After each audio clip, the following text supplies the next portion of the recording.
Hi guys, this is Erica Weston with Bally. Sports Midwest, and you're listening to my favorite St. Louis Blues hockey podcast, Let's Go Blues Radio.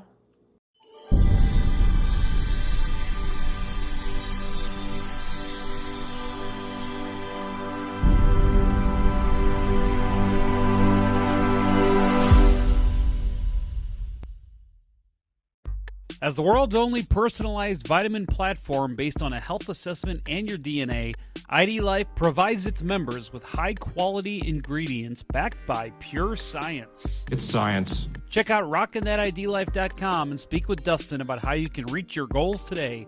That's rockinthatidlife.com.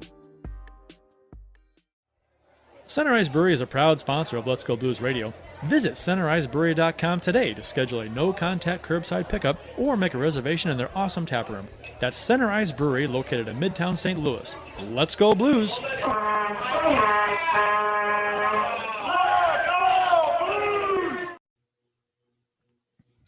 Welcome to Season 9, Episode 41 of Let's Go Blues Radio. This is the fully vaccinated, often imitated but never duplicated, unrated, not related, with mics donated, often negated, weekly updated, never misdated, and always well hydrated, the original St. Louis Blues hockey podcast. I'm going to stop that shtick here pretty soon. Support for Let's Go Blues Radio is brought to you in part by rockinthatidlife.com, the world's only truly personalized vitamin platform based on a health assessment of your DNA, and by Center Ice Brewery. You can find them at centericebrewery.com. They're St. Louis's first and only hockey-themed, wrong bottom third. Oh, yeah. Sorry, buddy. We can fix that later. Let me get through my spiel here. Center Ice. You have to stop. That was for you. That was for later. Yeah, but I'm trying to read, and I read that. I'm like, oh, shit, I'm screwing things up already. Ignore the text. That's right. St. Louis's first and only hockey-themed brewery, centericebrewery.com. We're broadcasting live on Wednesday, June 23rd, 2021. This is franchise episode number 307 all time. I'm your host, Jeff Ponder, and I'm joined by Kurt Price and Bill Day. For your listening pleasure, we'll be talking St. Louis Blues hockey for the next little while. To interact with the show on social media, we're on YouTube, Facebook, Twitter, Instagram. Just do a search for us. If you can listen to a podcast, you can certainly search the internet. Have you checked out our Discord server? Blues fans can talk with other Blues fans with either text or voice chat. The three hosts of the show will periodically be in there this summer, especially when any news breaks. For more info, go to letsgoblues.com/Discord. We are dual live streaming right now on YouTube and Facebook. If you haven't done so already, please subscribe to the show, smash the bell so you'll get notifications when we go live. Gentlemen, how's your last week been? I just noticed that you and I say Discord differently. We Discord. Put the different emphases on different syllables. That's true. You said Discord, and I say Discord. Discord. I do not. Bill, what do you say? I do not Bill? know which is right. I go with Discord. I go the Ponder. I side on the Ponder side on this one. As you should. It's probably right. I just noticed that when you said it, I'm like, oh, I say it differently. I think I've said this on the show before. There's a certain word that I just cannot get the right emphasis on. It's internship. Is it Internship. No. Internship. I can't say it. Internship. Because the English language is so stupid. Why do we say intern, but then say it? Say the word. Internship. Internship, right? And then intern. That doesn't make any sense. It should be the same. Well, that's my rant. The way you say it makes it sound like internment, which is totally different and not what you want to infer.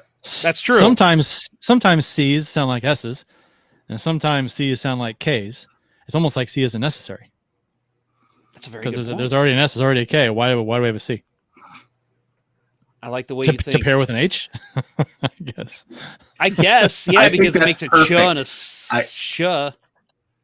And the best logo in the NHL. Right. Yeah, I guess. Flaming Ks. Yeah, the special Ks. Huh. What about the old Islanders fisherman? That's the greatest logo of all time. That's not true. So for those of you on some people love it. I for those of you on the podcast, can you guys see what jersey I'm wearing? Worcester Ice Cats. The Worcester Ice Cats, right? I say this is like my 90s jersey that I like, even though they wore this in like the early 2000s. Because come on, tell me that logo's not inspired by the fisherman. Look at that. It's a ridiculous look. So yeah, those they're terrible. They're terrible. Let's be honest here, but they're fun it's just fun to reminisce about good logos and good jerseys, not like clown jerseys. The Islanders just tied it up 2-2 in the third. Oh, there's a hockey game going on. Very exciting. There is. Very exciting. Very exciting. Very exciting. Oh my God, what a beautiful goal. Bill, we'll get into your Canadiens in a little bit, but at the end of the show. But you've got to be on cloud 9 right now, right? Oh my God, this is what a run, right? I love it. It is great, and there's this the ragtag team, right? How can it possibly be the Montreal Canadiens, the winningest franchise in NHL history, is the greatest underdog story of the year? It's what a world we live in. It's insane. I read a theory that in 2012 the world actually spiraled into a black hole. This is a true, honest to God theory that I guess some people believe, and that's why we're seeing Trump winning the presidency, the Capitals and the Blues, and the Raptors winning championships. I guess you got to throw Montreal in there now, right? At least it's coming one win away from the Stanley Cup final. They haven't gotten there yet. No, I'm just saying one win away from the Cup final. Yeah. Right. Yeah. Right. A lot of teams have been forgotten about that made the conference final, unexpectedly. They just But so one more win. Yep. We'll see. Should be interesting. That Cole Caulfield, man. He's fun to watch. Yeah. And what about Nick Suzuki?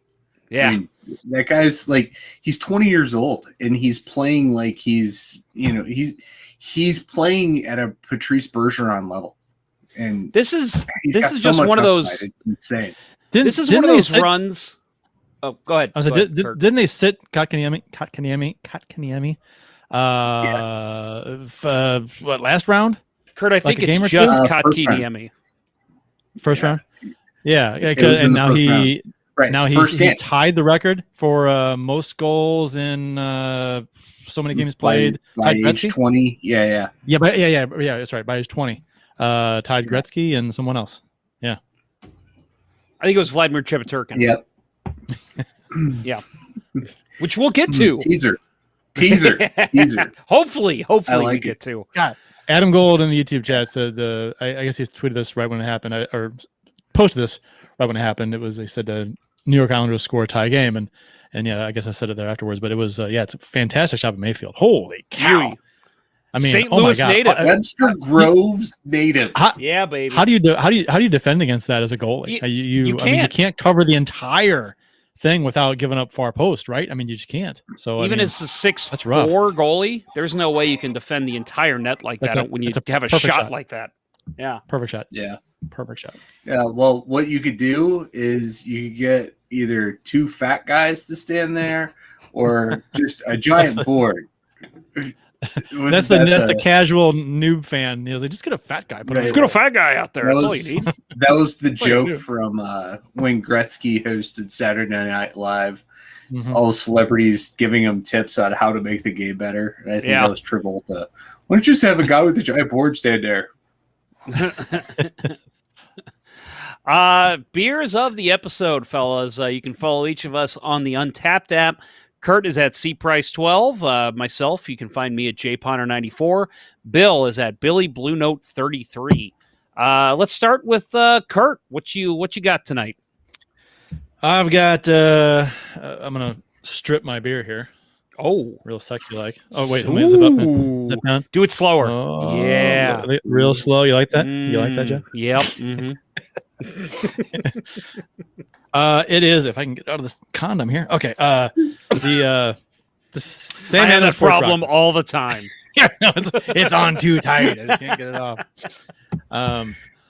Sam Adams Porch Rocker. Had it before in the show. Nice summer beer, lemony, Radler, good stuff from. I was there. Friends in Boston. Do we have any friends in Boston? No, we have right. We have the Sam Adams thing, right? Your cousin from Boston. Fuck Boston. I have cousins in Boston.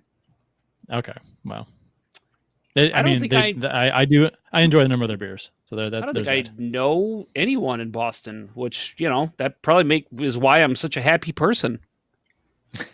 Fuck Boston. Fuck Boston. Bill, what you got? I have a very, very fun label on a beer can is what I have. And it's pretty decent beer too. So I have, where's my camera? Over here. There you go. Hot dog. There you go. Say that one more time, Bill. Goliath. Hot dog time machine. It's a play on Hot Tub Time Machine.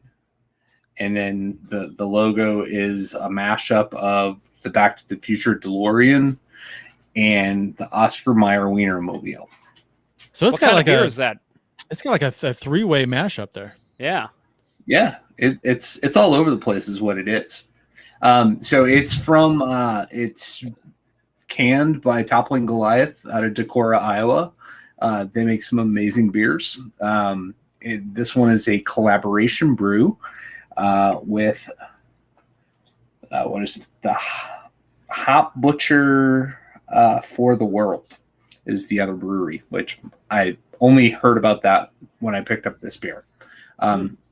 It's a double India IPA, so it is for an IPA. I'd say it's pretty chewy. It'll take me a good while to get through it. Awesome. All right. What's the alcohol percentage on that? That is a good question. I'm gonna guess 4.5. No, I think it's closer to. I think this is 9.5. Yeah. I meant half a beer. Half a beer is 4.5. That's what I meant. That's exactly. I understood you, Kurt. Blues fan reacts. And before you do yours, Jeff, sorry. Yeah. Don't mean to interrupt. Blues fan reacts says in the YouTube chat, tie game. He must be on delay. Might be, but yes, we're all excited welcome about that. Welcome to the show, Mr. Blues fan reacts. As much as we love Pat Maroon, we want, because we can say the same thing about the Islanders. Scott Mayfield, we already talked about him. St. Louis native, Webster Groves native. We're all rooting for the Islanders, right? I yes. Yeah, me too. Yes. I am dying to see Isles Habs. I would love to see that. Yeah, there you go, Kurt. It's the only year you're going to see it, right? Yeah. I mean, unless you go back in time, right? Well, wait, they never did they ever play each other in the final? No, because it went Who? The Habs' last dynasty seasons, the late 70s, transitioned over to the Islanders. Yeah. And then the Oilers. So yeah. So it would be a first. That would be amazing. You know, we need to find a full version of the game of the transitional period between the Islanders and the Oilers, the cup runs. That would be kind of cool because it was like one dynasty to another and the whole battle for, to wrestle. I want to watch that's pretty cool. Didn't they play each other in the finals 2 years in a row? Yeah. It was 83. 83, the Oilers lost, and then it was 84 when they finally got over the hump. Didn't they? Yeah. Didn't the Oilers get swept or lost in 5? So. It was 4, and they came back and won handily the next year, I believe. Yeah, I think so. Learning to win. Yep, that's what it takes. So my beer of the episode is from our friends, and I think this has been my beer of the episode a couple times recently. Center Ice Monroe. Brewery, the greatest IPA there is in St. Louis, the Beauty, which also one of my favorite cans that I ever have. So, again, check out Center Ice Brewery, centericebrewery.com if you have not done so yet. Well, guys, let's get into some Today in Blues history, courtesy of the @STL Blues History account. This is for June 23rd, 2021. In 1994, St. Louis Blues unveiled the trumpet jersey, and this is from STL Blues history, otherwise known as the clown jersey. And he included some photos, some screen grabs of Blues. There's an article from Jeff Gordon, still with the Post-Dispatch. Blues trumpet new noisy look, he says. And if you read that article that he posted, the word noisy is mentioned like 5 times. And that's really the only word that can describe that jersey. There's a lot going on.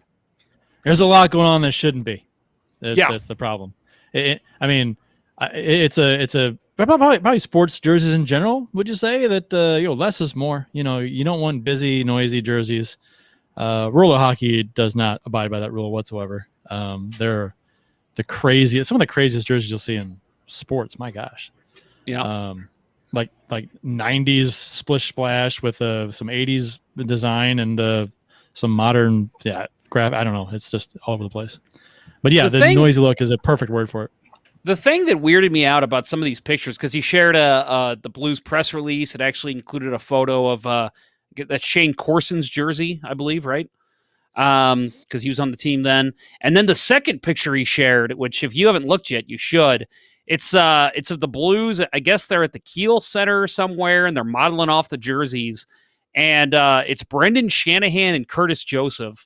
And Shanahan's got the blue away, and Joseph's got the white home. But Joseph's wearing player gear. That weirded me out when I saw that. Well, if he's wearing goalie cut stuff, it's too big on him. Right. Yeah, but it just looks odd to see Curtis Joseph in like shin guards and player pants. Like it's odd. I guess they didn't want him up there in goalie gear just because he looked kind of big and bulky. I don't know. Yeah. Yeah, but and that picture is like the only picture they took of that event, because that's all the only picture you ever see of that event. That one picture of Shanahan kind of goofily pointing at Joseph, and it's almost like you can read Shanahan's mind. It's like, I look like a fool. Yep, up here. Yeah, I agree. Yep, never understood those jerseys, but hey, we'll be talking about some players that wore those jerseys in a little bit. June 23rd, 2001, St. Louis Blues traded Roman Turek and a 4th-round pick to the Calgary Flames for Fred Brathwaite, Daniel Tkachuk, Sergei Varlamov, and a 9th-round pick. I think it was actually just Sergei Varlamov. I get that confused with the goalie. Dominik Hasek to the Blues rumors were also swirling then too, which seemed to happen with the Blues for, 4 or 5 years there. It seemed like Hasek to the Blues was a hot button that everyone talked about, along with Eric Lindros there for a while. But he included a picture here of Blues trade Turek. Will Hasek take his place? Written by Tom Wheatley of the St. Louis Post-Dispatch. So that was literally the headline when Turek was traded.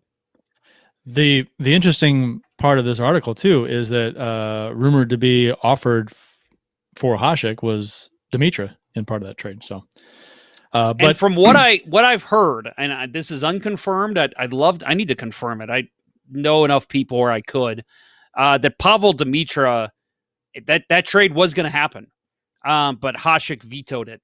And because he said he wanted to go to Detroit.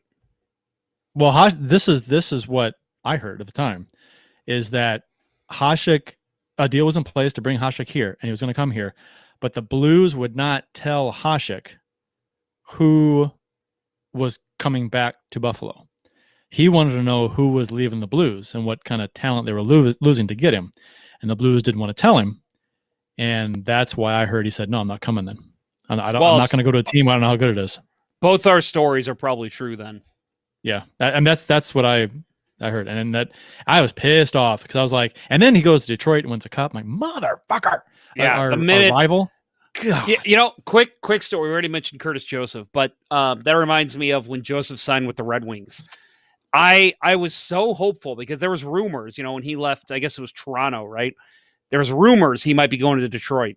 And I was like, no way. I love Joseph too much. I can't see him wear a Red Wings jersey. I've already seen Hull in a Red Wings jersey, a Shanahan. I can't do it. And then I remember on NHL.com, July 1st, it said Joseph will sign with Red Wings. But my mind, I read it as Joseph will not sign with Red Wings. And I went running in. My dad was sitting at the breakfast table. I remember this like it was yesterday.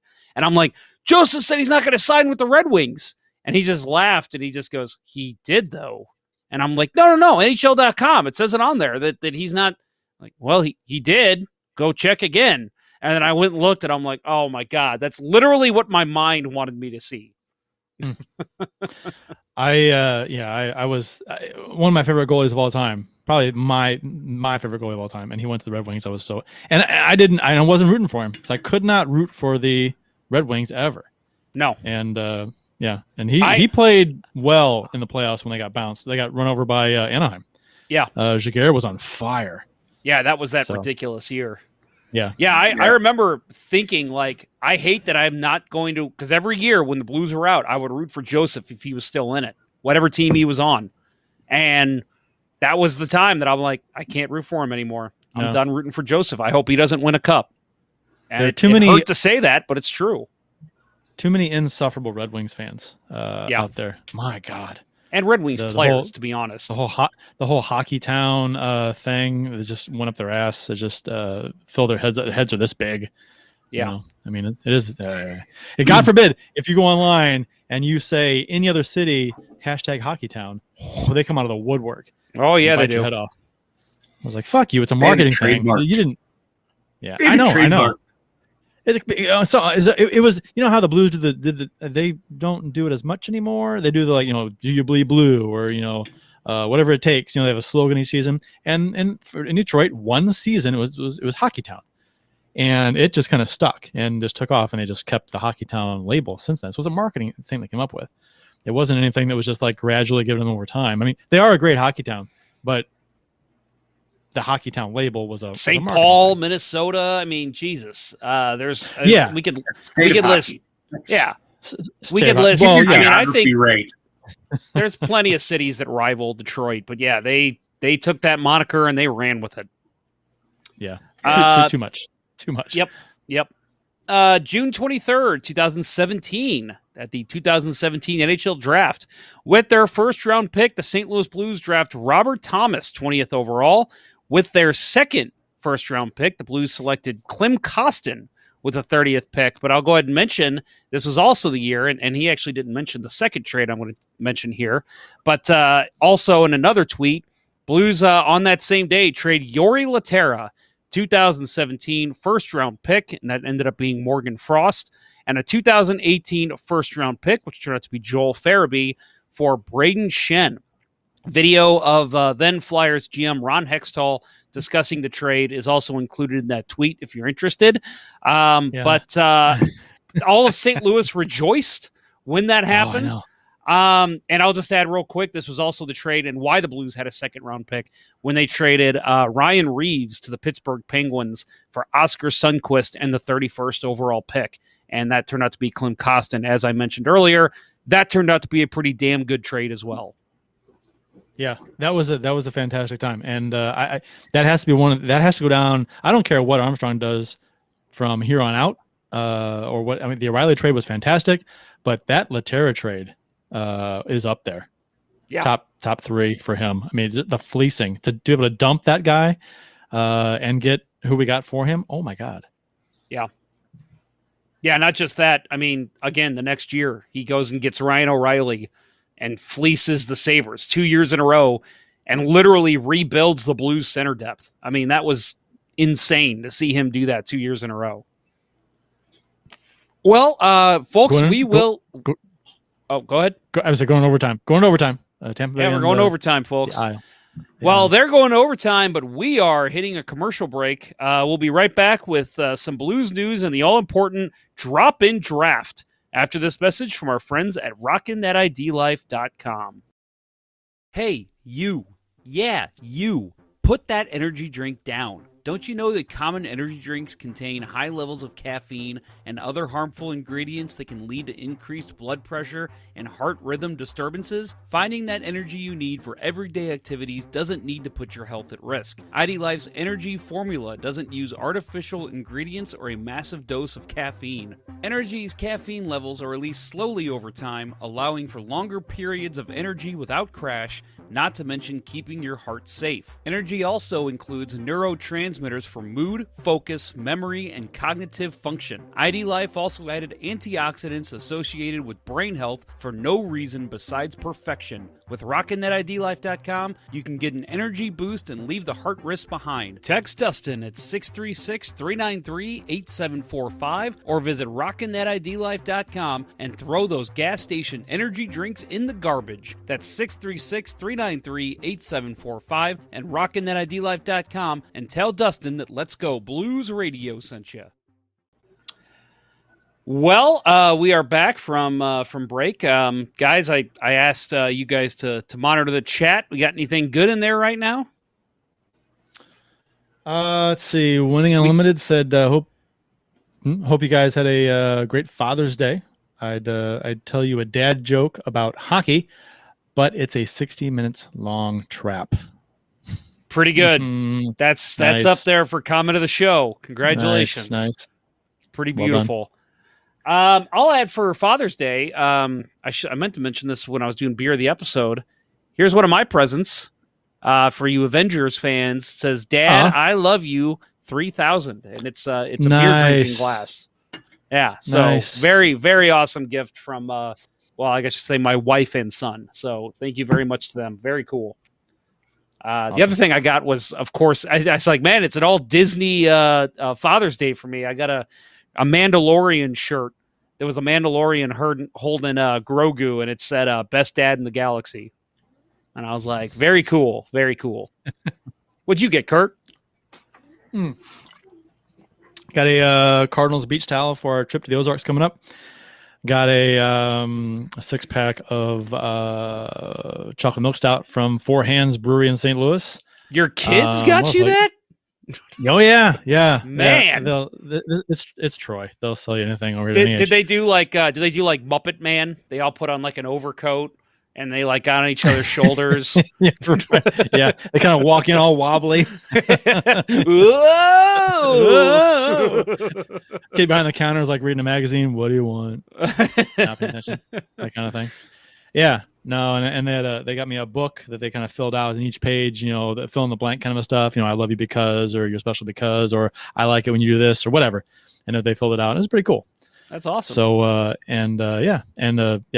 daughter, they were in the dollar store or something and she's like picked a bunch of things. So a bunch of dollar items. She thought it was cool. So, that stuff, means more than a lot of other stuff, stuff that they pick out on their own, so that's fun. It's cool.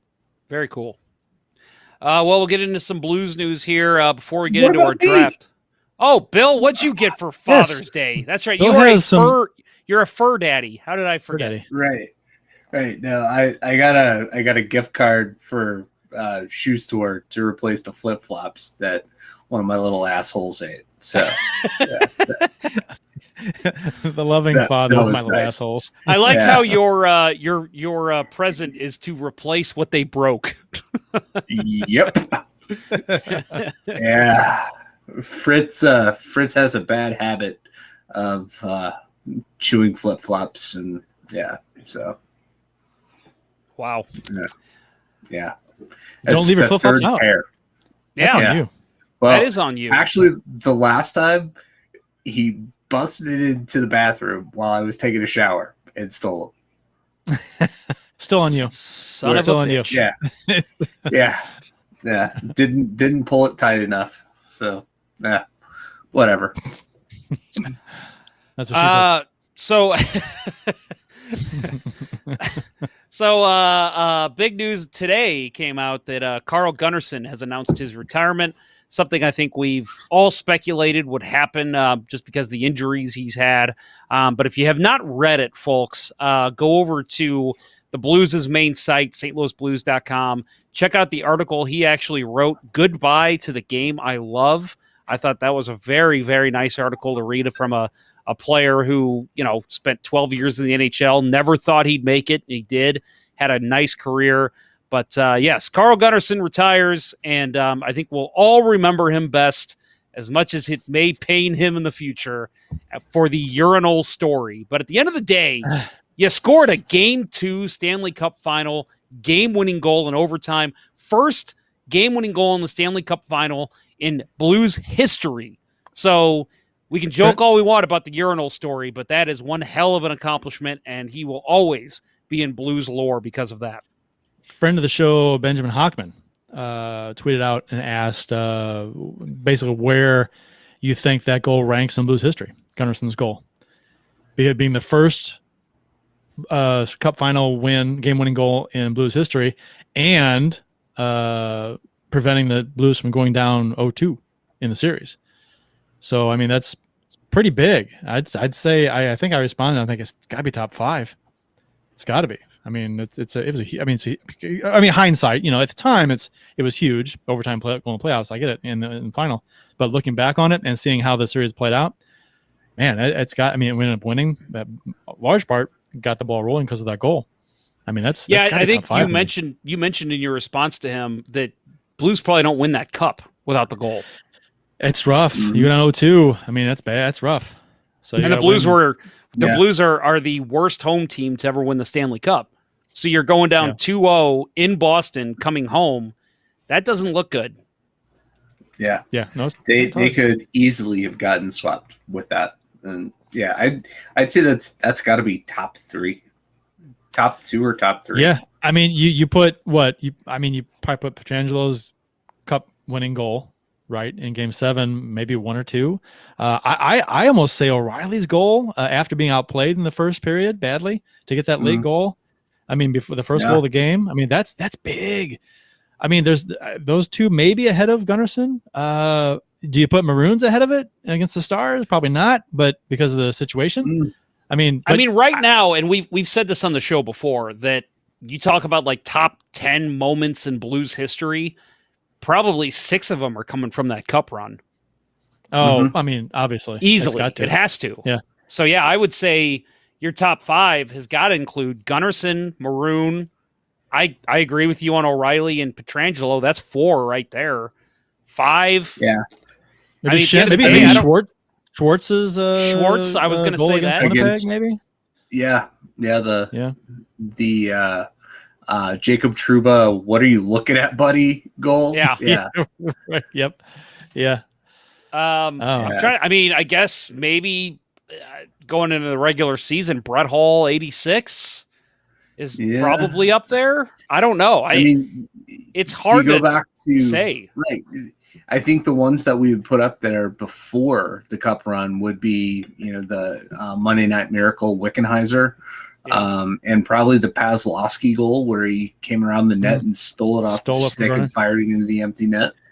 But like Kurt said so many times on the show, that's in a losing series. So I was going to say, I think I put Craig Janney's goal or even Pierre Turgeon's 1999 goal. Yeah. They're very similar. I mean, granted, this Game 7 overtime, it's hard to top, but all fantastic. We need like a montage of top 10 Blues goals. That's what we need. Updated. You know what somebody should do? They should draft an all-time drop-in team. That's a great idea. Who had that idea? Whose idea was that? It's so funny, folks. We're getting into it now. Kurt actually, and Kurt, you should. I'm gonna just say this because we're doing it live. We're doing it live. Fuck it. You should set a tweet out real quick saying that we're getting started with the draft, because I think a lot of people would be interested in this, because this was Kurt's idea. He sent it, I think, mid-season, and basically it was like a sticks in the middle draft. It's a random draft where you literally just randomly get players on your team. And at first I read that, I'm like, how would that even work? That just seems odd. But then, like, the more I started thinking about it and the more I started doing some work behind it, I fucking fell in love with the idea. So I'm like, we are doing that in the off season. That sounds like a lot of fun. So that's what we're doing. So thank you, Kurt, for coming up with the brilliant idea. It's all about the team. I'm just part of the team here. Exactly. So the way this works, folks, we got some rules that I want to read off. The way this is going to work. So we are starting the Blues all-time drop-in draft. So how this works, and if you saw the fantasy hockey draft that we did, the all-time Blues teams, similar, but we're not actually making picks. We're literally at random getting players thrown in our team, just like if you've ever played drop-in hockey. Everybody puts their sticks in the middle. One guy comes up, usually a goalie, and starts, this stick goes over here, this stick goes over here, this stick goes over here, and you're making two teams. Well, we've got three hosts on the team, so we're going to have three teams. But, so yeah, that's exactly the idea behind this. So how this is going to work. Picks are made completely at random. Each round, the GM, which is one of us, has the option to select a skater or a goalie.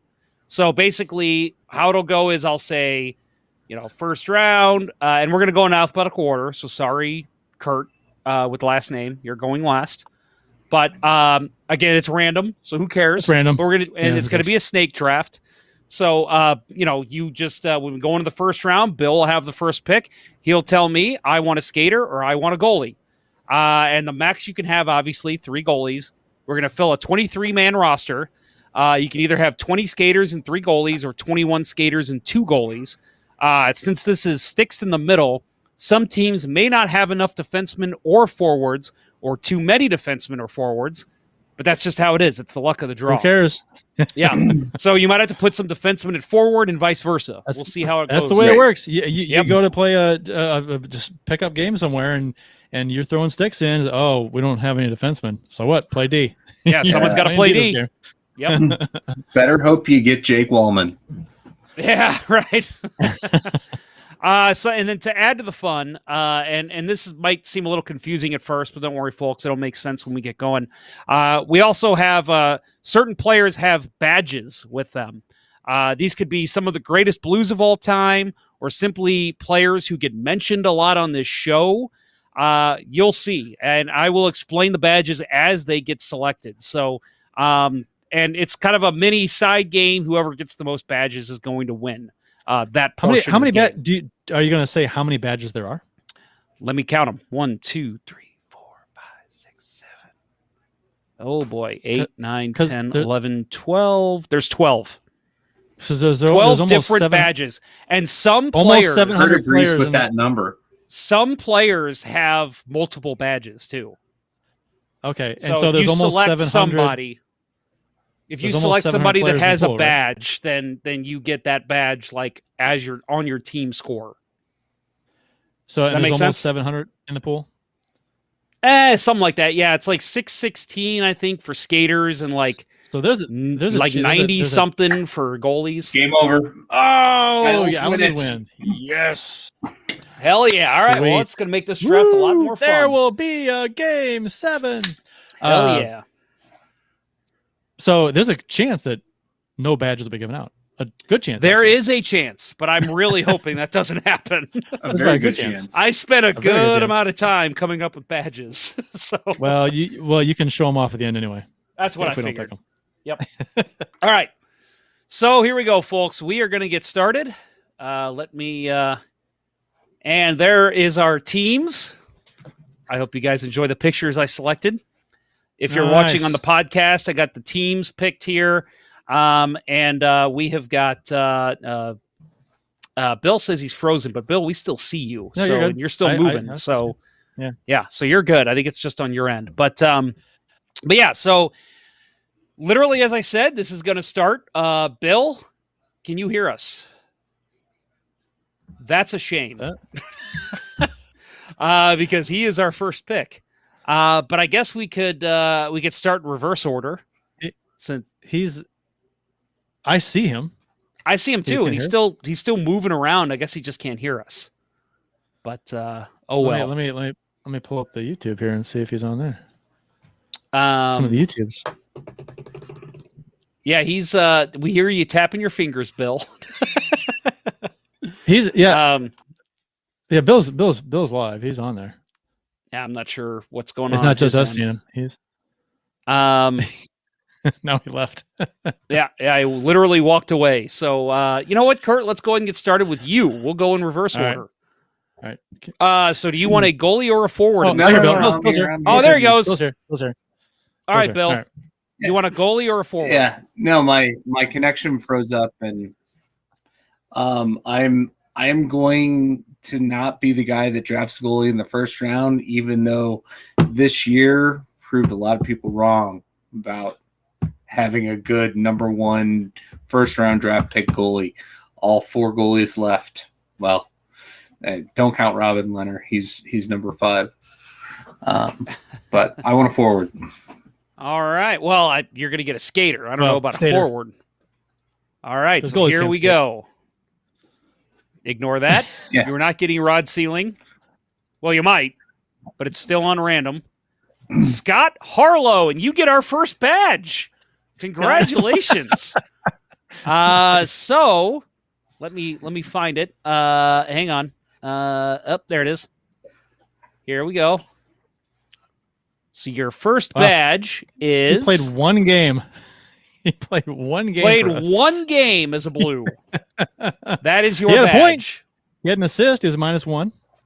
Yep, and that is that. It's- Yeah, that means that whenever you see that icon Yeah, from well, now on, fuck that me. means he played one game as a Blue. Where are you gonna put him though? Stick it back on D. Hold on. I've got to fix my connection. I can hear you. I blame this pick on my shitty connection. That's Somehow all right. It affected. You get It Scott. affected the I don't spreadsheet on know. Kurt, I don't know if you have Hockey Reference up. If you want to look at where he's I do. at. I don't even. Is he a Oh, Harlow, I forward? don't know that I've ever heard this name before. Me neither. Okay. Well, I'm going with Hockey Reference, but Hockey Reference puts everybody as a center, So we can he's just a say a left winger. forward. left winger. So I'm gonna stick him. What was his name? Scott Harlow. Yeah. All right, Scott Harlow. I'm gonna His- throw him on your fourth His line. career, yeah, one game in the NHL career, 87-88. He was 24 when he played for the Blues. Where is it? Okay, I'll give you your badge later. It's giving me Had 2 trouble. shots. All right, so yeah, you get the little small guy badge, but I'll give that to you in a minute. All right, so my pick, I'm gonna go with a skater as well. So again, it's gonna automatically generate a new name each time. So I'm gonna ignore that because I'm gonna actually hit the generate button. Right. Wade Megan. Megan. Woo! He was forward, right? Let me pull it up here just to make sure. Wade Megan played for 2 years, 4 games with the Blues, had 1 goal, 1 point, a +1, 7 shots on net, and he was what position did he play? Center, apparently. They have him listed as center. All right. Well, then I'll throw him at center on my fourth line. All right, Kurt. Skater. Give me a skater. Of course, I'm a skater. Give me a skater. It's a shame you didn't get Robert Bortuzzo there. No, Rod Brindamore. Look at that, Rod the bod. That's a heck of a pick right there. I think I win round 1. Yeah. Yeah, I'll pencil him in. At I center. think That's this is rigged. It's not rigged Look until at I that. get Chris Pronger. So it's a snake draft again, huh? Yeah. Oh, Yep. back- Yeah. back So and you're gonna twice? go again. Yep. All right. Well, while I'm hot with the skaters, let's go again. Let's roll the dice with back-to-back skaters here. All right. Here we go. Steve Ott. Steve Love Ott, it. folks. Love it. Steve Love it. I'll Ott. I'm take going to it. throw him on your third line for now. That's fine. And if you guys, Might be we can rearrange these as we go. But I'm just trying to Based slot on the them where I players think that I they might fit. get, based on the players I might get after this, he might be a first liner. He So might we'll be your first line left wing. see. He might be. You know what? I'm going to go with skater as well. So my next pick, who is Frank Spring? Mike Lampman. I have Lampman. no idea who that is. Let me look him up. Little help here, guys. Lampman, 2 years in the NHL, 33 games played, 3 goals, 3 assists for the Blues, +5, and he was a left winger. All right. Well, he's going on my fourth line. Yeah, he played in the career 33 games for the Blues. Sorry, played 96 games in his career, 17 goals, 20 assists. So there you go, Mike Lampman. I don't like my team so far. Bill, were you expecting to like your team after this? Not really. Not really. 700 players. I think I told you that I ran a couple simulations, and I'm like, man, some of these teams are going to be awful. Oh yeah. Bill, what are you right, what are you thinking? Has he froze again? What is going on over there? He did freeze again. Oh my gosh. Oh, Bill. Killing me, Bill. Yeah, he's frozen again. So we're gonna go back to this stage for a second, and hopefully we can get Bill back. But Kurt, I think early on you have got the advantage here. I would say so. Yeah, I think so. You're looking good. You're looking real good. Actually, the first pick could possibly be the best player taken all round. Well, I'll draft. We'll see. Yeah, we'll see. But Brindamore, it's pretty solid.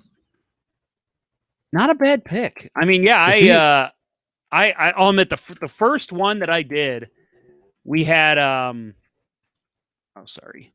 I like I said, I did a couple simulations. First pick, the first time I ever did it was Wayne Gretzky. And I was like, holy shit. But then every other pick after that was just nope. There's Bill.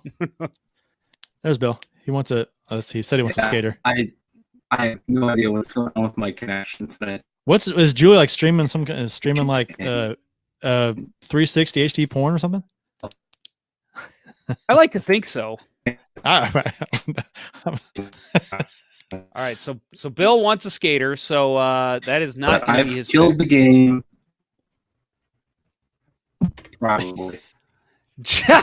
Jerry Butler. Jerry Butler. Again, I need some help here. Who is Jerry Butler? Jerry Butler played from 76 to 78, 3 years. Let me pull up his individual team stats here. 3 years with the Blues, 155 games, 75 points, 29 goals, 46 assists, minus 37. 145 penalty minutes. Yeah. So it was he played for the Blues in from 75 to 78. Okay. So yeah, 2 full seasons actually, and then part of a third. What position was he? Sorry. He played right wing. All right. Well, your fourth line is rounding out, Bill. I'm sorry. What was his name again? Jerry Butler. Jerry Butler. Okay. Jerry Butler. All right. What's your next pick, Bill? Not to be confused with who also would have been a great swing player. Give me a forward. I need a good forward. Oh, it's a shame that one's not going to stay. Andy Wozniewski, and you've got yourself another of those badges, and it's the same one. It's played one game with the Blues. I'm sorry, played one game. Yeah, one game, no points, no assists, plus minus of 0, no shots. He played 6 minutes and 44 seconds for the Blues.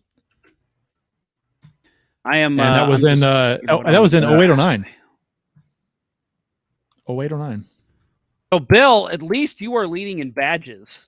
You've got 2 one-gamers. Nice. Congratulations. So I am pretty tired of Kurt looking good with a little bit of offense here. So I'm going to take the first goalie. So it's a shame I didn't get that one. Let's see. Jake Allen popped up for those of you podcasting. Merrick Shores.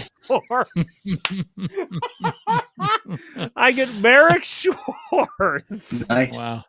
God damn it. Merrick Schwartz. Let's pull up his numbers here. 6 games played, 2 losses, 9 goals against, 809 save percentage, and a 4.32 GAA. I did get a badge though.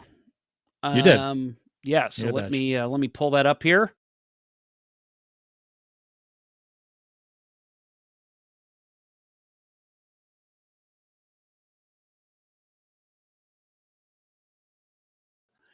We lost our audio there for a minute. Go ahead, Kurt.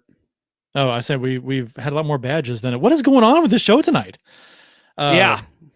We had a lot more badges than I thought we'd have, because you said there's 12 or 20 badges, and there's like 700 players. Yeah. That's it should be one every 35 picks, and we've had 3 already. Yeah. Well, it's hey, you know what? It's making it more interesting, right? I mean, damn, Merrick Schwartz, that's not a good pick. At least he's a name you've heard of. Yeah, that's true. At least I don't have to get information from you. Right. It could have been I don't know, Paul Skidmore or somebody like that. Well, let's thank God for that. Sorry. There we go. Okay, so there's my first badge. Kurt, you have Rod Brindamore and Steve Ott, and you do not have a badge yet. So what are you thinking about picking? Why am I seeing this on the screen still? Is that I'm working on getting that off. Oh, okay. I didn't know if it was frozen or what. Let's do oh man. Gotta go forward again. Got to. Yeah, say you've had some luck there. I mean, I'm not gonna stop. Don't fix what ain't broken. Mitch Babin. And the luck runs out. Yep. I have no idea who that is. Mitch Babin. Let's pull him up here. And of course, I'm on Babin for those of you listening. Yeah, Babin. Played 8 games for the Blues, -2. Let's see what he is here. He is a center, and that was his NHL career. 8 games for the Blues. Wow. That is not a good one. Nope, you've had better. Yeah. You know what? Let's go goalie. For the Goalie it is. Why not? Nope, sorry. It shouldn't be happening, but it did. Billy Husso. Hey, that'll work. That's not bad. That'll work. I'll throw him in as your backup for now, but that might change. Yeah. Okay. Not a bad pick. Billy Husso. 72 goalies, I think, have played for the Blues, and I'll take it. Yeah, not bad at all. All right, I'm going to go skater because, my God, I need some help. Merrick Schwartz is going to have to do all this by himself. Barclay Plager. Oh, look at that. That's Hell yes. That's a good one.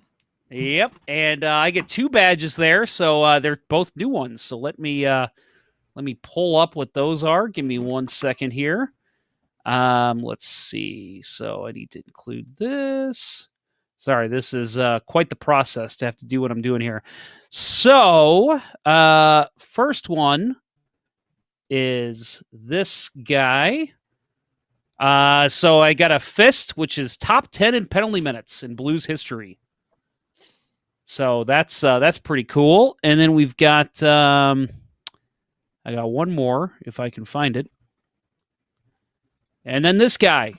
First, it was a first place ribbon. That is the original Blue. So he was on the original Blues roster. And that is his entire career was played with the Blues. 614 games, 44 goals, 187 assists, 231 points, 1,115 penalty minutes, plus 61 over his career, 9 power play goals. So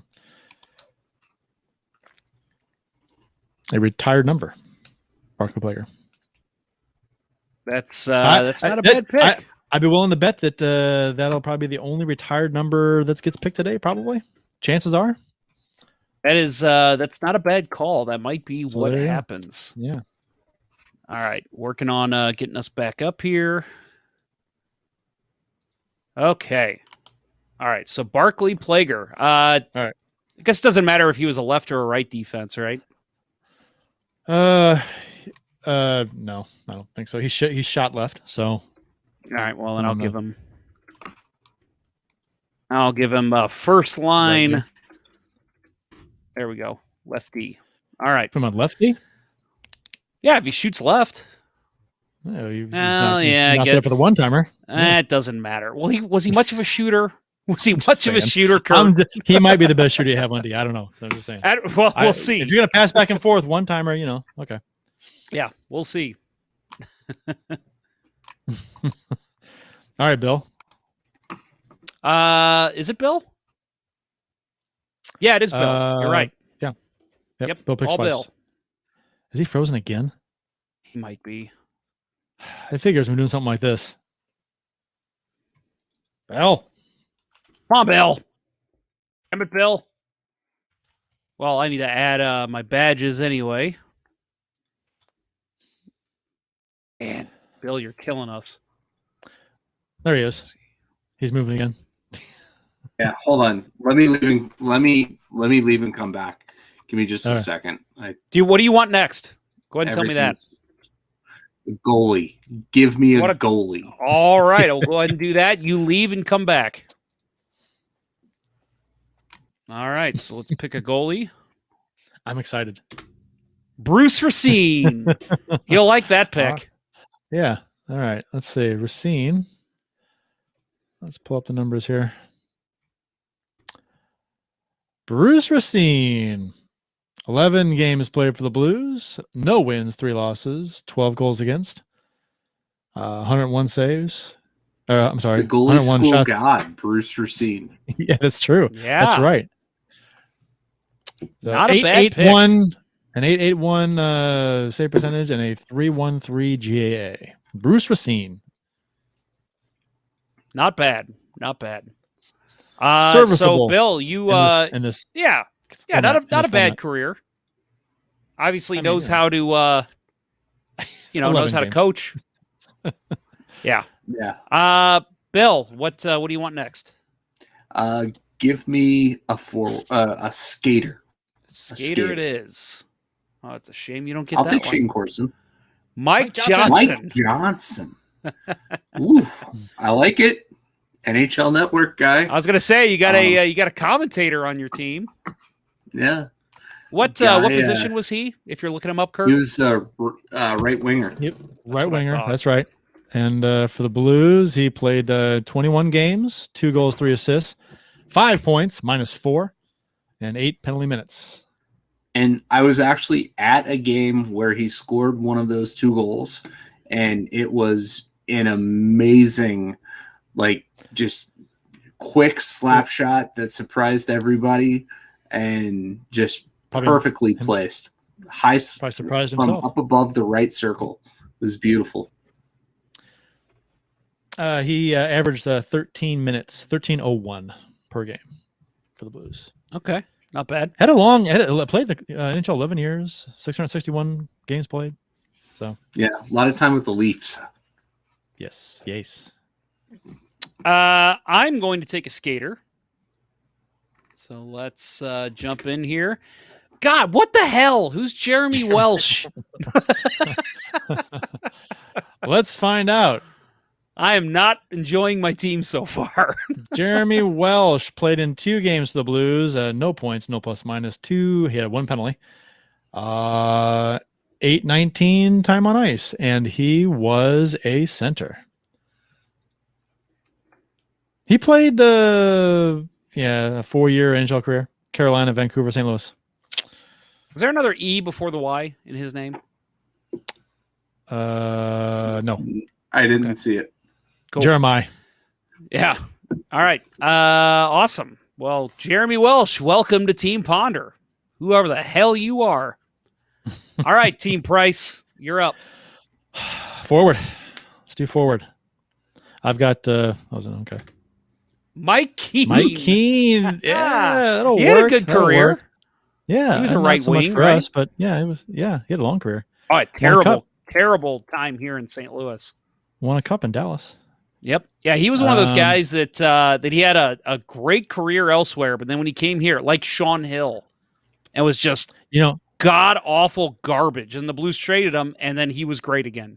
Back in the day when we acquired him, there was a lady who frequented the letsgoblues.com forums, and she was a huge Dallas Stars fan and Blues fan. So when he was traded here, she was a huge Mike Keane fan, and she basically hired me to design a Mike Keane fan website and she sent me all this stuff to all this info to put on the page. It was creepy. It was really creepy. And the site never really got finished because it was like a never-ending project. That was weird. That was a weird thing. Very weird. Mike Keene, of all people. Did she have a tattoo of all of his Stanley Cup tattoos? Good. That would be an interesting tattoo. He won a cup with he played with Montreal too, didn't he? Montreal, 8 years. Colorado, won a cup with Montreal, Colorado, Dallas. Yeah, nice career. If I'm not mistaken, he was a short-lived captain in Montreal, but he was another one of those guys that wore the C and got traded while wearing the C. Yeah, Turgeon, Muller. Oh yeah, that long list of guys that happened to Carbonneau. Yeah, Kiss of death. Yep. Kurt, St. Louis career was at 56 games played with the Blues. That was it. 4 goals, 6 assists, 10 points. Was on the ice for about 14-19 per game. Let's do. I'm gonna do forward again. Okay. Here we go. Trent Yawney. Nice. Yeah, I'm gonna see. Better known as a Blackhawk, but okay. Yeah. I mean, yeah. Let's pull up his stats here. Trent Yawney, defenseman, played in a whopping 39 games with the Blues, 2 assists, 17 penalty minutes. This was before time on ice was recorded, I guess. So he's not listed. So that was 96, 97. Yeah. That's Yawney. Not terrible. He had a decent defenseman. I mean, I don't know if we're talking just he played for 12 years like we did with all-time Blues fantasy draft, or if we're talking full NHL career, but he was a solid defenseman. Not bad. I think we're probably doing the same thing, I guess, right? Blues career, yeah, maybe. Probably. I mean, I don't know. He was okay here. Sure. I'm gonna go with a skater on my pick. So here, it's a shame I didn't get Gino. David Roberts. Right wing, I believe. Yep, left winger. Wasn't he? Was he the one that scored the first goal in regular season at the Kiel Center? That sounds right, actually. He was with the Blues 95, 96. Oh, I'm sorry. He was with the Blues 93 through 96. Well, part of 96. He was traded to Edmonton. So in his St. Louis career, 7 goals, 11 assists, 48 games played, 18 points, -5. Not bad. There you go. I'll take him. I'll take him on my team. That's fine. Typical Blues Bill. player in the early to mid 90s. Yeah. What are you thinking, Bill? Skater. Duke DeFore. Jamal Mayers. That's a solid one. That's a fine pick. Let me ask you, Bill. Do you want him, because he played a couple different positions? Do you want him as center, right wing? We'll put him in center for now. Okay, I'll throw him as your third line center for now. I like how the notes on the show here have Billy Blue Note left, joined, left, joined, left, joined, left, joined.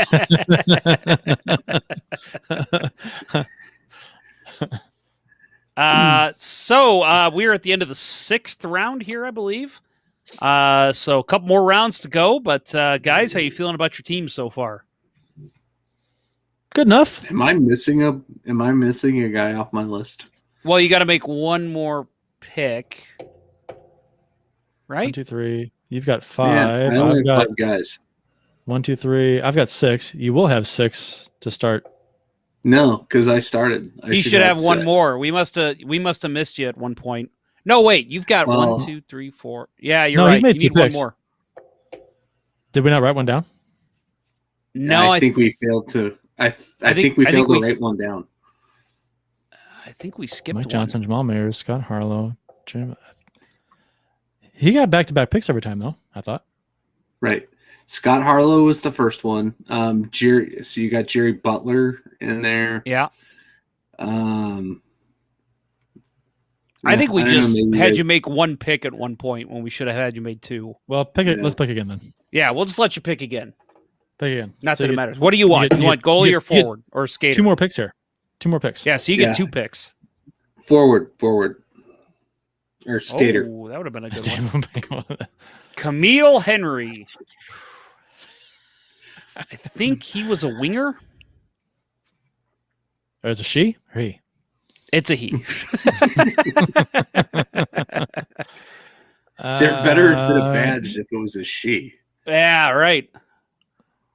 Camille Henry. Yeah. Okay.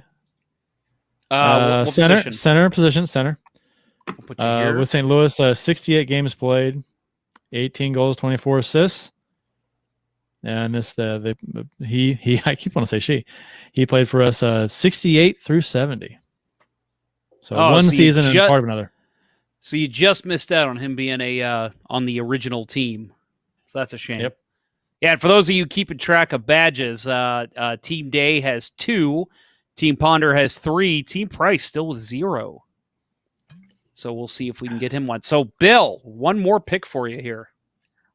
Another skater. Braden Shen. Oh, look at that. That's a great pick. That's a good so one. you That's a badge. What is going on with the badges? And that's a new There's badge. a lot more badges than you said. There's a lot more badges than you said. It's got to be. This is statistically impossible for this to be happening right now. That badge is No. because he was on the Stanley Cup roster. It's a picture of a trophy for those of you on the podcast. Well, I know there's Yeah, more I than will 20 take- badges now because there's at least 23 of those. No, I'm saying So it's 20, like- 20 so- there's 20 different badges handed out throughout the 700 players. Oh, I thought there was like 20 some total. Okay. No. All right. No, there are 20 There's a badge lot of types. badges. There's a lot of badges. Okay. Yeah, that's it. Yeah, 20 badge types is correct. Okay. I'll shut up about that then. From now on. Yep. Okay. Good.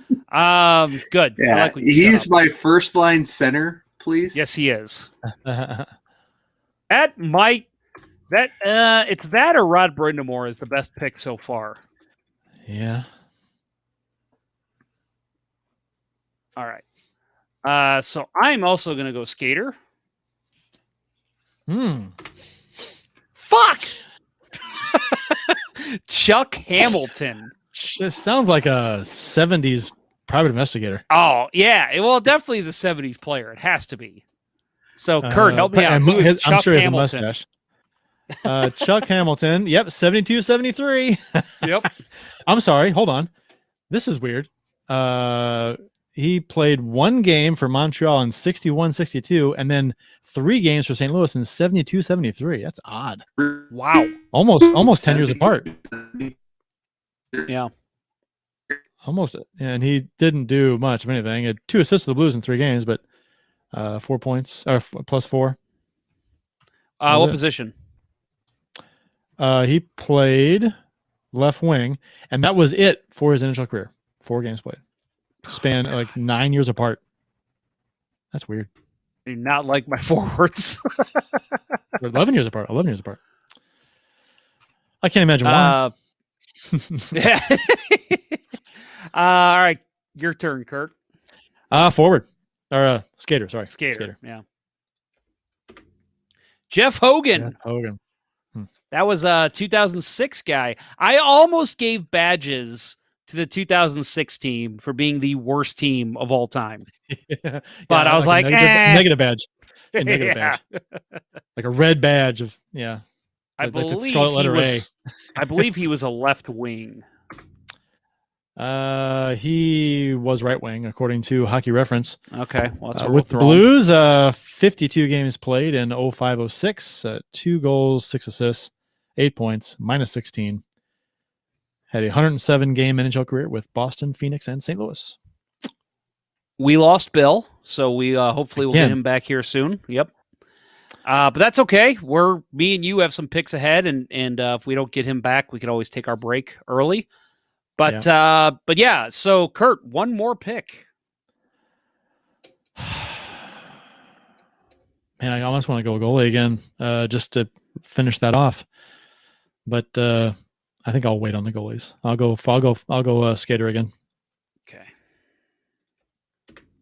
Robert Dirk. Traded for part of the trade to acquire Garth Butcher and Dan Quinn. Right. Part of the trade that kind of killed that Blues team that's year. That's true. Dirk, was it Dirk, Courtnall, Ronning, Momesso for Butcher and Quinn. That does sound right. That sucked. Yep. Of course that's right. He was a right wing, right? Let me see. Robert Dirk. He's a defenseman. Was he? Yeah. Yeah. Okay. What shot? What side? Shot left. Left. So I want him on my right side. Okay. So we'll throw Robert Dirk. All right. Well, so you get Jeff Hogan and Robert Dirk in that round. I am going to go skater as well. So let's see what I get. What the fuck? This is rigged. Bob You created this. Bob Stumpf. Who the fuck is Bob Stumpf? Help me out here, Kurt. Bob Stumpf. I'm looking. I hate this game. Stumpf. Let's never do this again. Bob Stumpf. Okay, well, he played one season. One season with the Blues. God damn, get off the screen. 7 games played. 1 goal, 1 assist. 2 points. +2. Position? That was position was right wing or D. You get options there. Ooh, that's interesting. Let's throw him on D. He's right-handed too. Yeah, I want him to shoot. I don't know why. I just want him to shoot. Barkley Plager doesn't have to carry your team. He's him and Merrick Schwartz, baby. And you may have to move up Wade Megan on the list there. Wade Megan might be my first line center. We did lose Bill again. So, Kurt, I'm going to call an audible here and say, let's go ahead and take our next break. And then we will be back with the rest of the all-time Blues drop-in draft.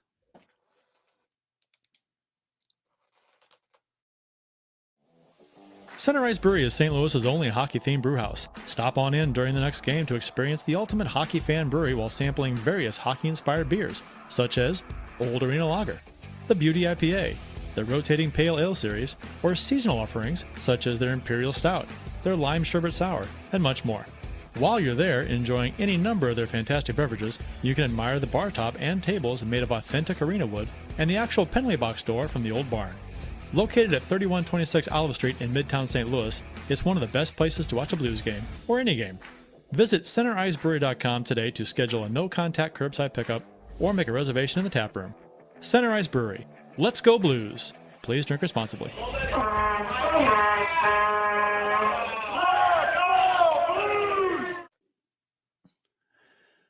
All right. Well, we did lose Bill again, but he says he's going to reboot his computer. So, Kurt, I might call an audible. Let's do it by text. Yeah, there you go. We could just do that. Yeah. So, until he gets back on, ask him who he wants. Who you want? Well, hopefully he's got his phone up and he's willing to. He's typing. Okay. Cool. He says. Well. He's saying something, folks. Bill's type skater. He wants a skater. All right. Give Bill a skater. Pick a skater here for Bill. Greg Gilbert. Hey. Not a terrible player. I think he was a right wing, correct? Let me look it up. I think that's right. Gilbert. Greg Gilbert. Left wing. Left wing. That's right. Left wing. He played 2 years in St. Louis, 63 games, played 11 goals, 15 assists. What I remember, he wasn't an awful player. No, so not a bad pick. I mean, you got Bill. If you're there, you got Greg Gilbert. Yeah, former Islander, former Blackhawk. Yeah. Yep. Not bad. Serviceable guy. You know what? Honestly, we may have to go like total NHL career just for how good they are, because the randomness of the guys we're getting. Their careers in St. Louis may have been like 3 or 4, like one game. I don't think we've I had- like we've had- that any better for my team. it gives you a better chance of having a guy who had a better career than I just with the Blues. guess. Bill, you're back on the clock. Yeah, I need D, so give me another skater. Oh, it's a shame you don't get him. Jerry Hart. I believe he was a defenseman, late 70s, early 80s. Yeah, I don't know that one. Jerry Hart with a G. Yeah, I think he wore number 2. Jerry Damn, Hart, look at Bill. he played D, and he did wear Okay. number 2. What side? What did he shoot? Right. He shoots left. He shoots left. So where do you want him, Bill? Put him on the left side. Let's see, 106 games played for the Blues, 4 goals, 12 assists, and that was in minutes? 80 through 83. Penalty minutes. He he was 236, so a lot. Yeah. Yeah, he was a fighter. That's not bad. Hey, him and Barkley can get into it a couple times. Oh, yeah. He had a 15-year NHL career, played over 700 games, had 180 points. I've heard the 1,240 name, minutes. but I'm not familiar with the body of work. But hey, that sounds like a pretty damn good pick. Yeah, hold on. I'm trying to find him. You've got I don't know if I've ever shared this with you guys, but when I was a kid, I kept a scrapbook and of things I cut out and pasted into the scrapbook. And I'm pretty sure there's a Jerry Hart. Typically how scrapbooks do work. Yeah. I don't know. I'm not familiar with the whole idea. Serious. Oh, nice! Look at that. Jerry Hart. Yeah. Very cool.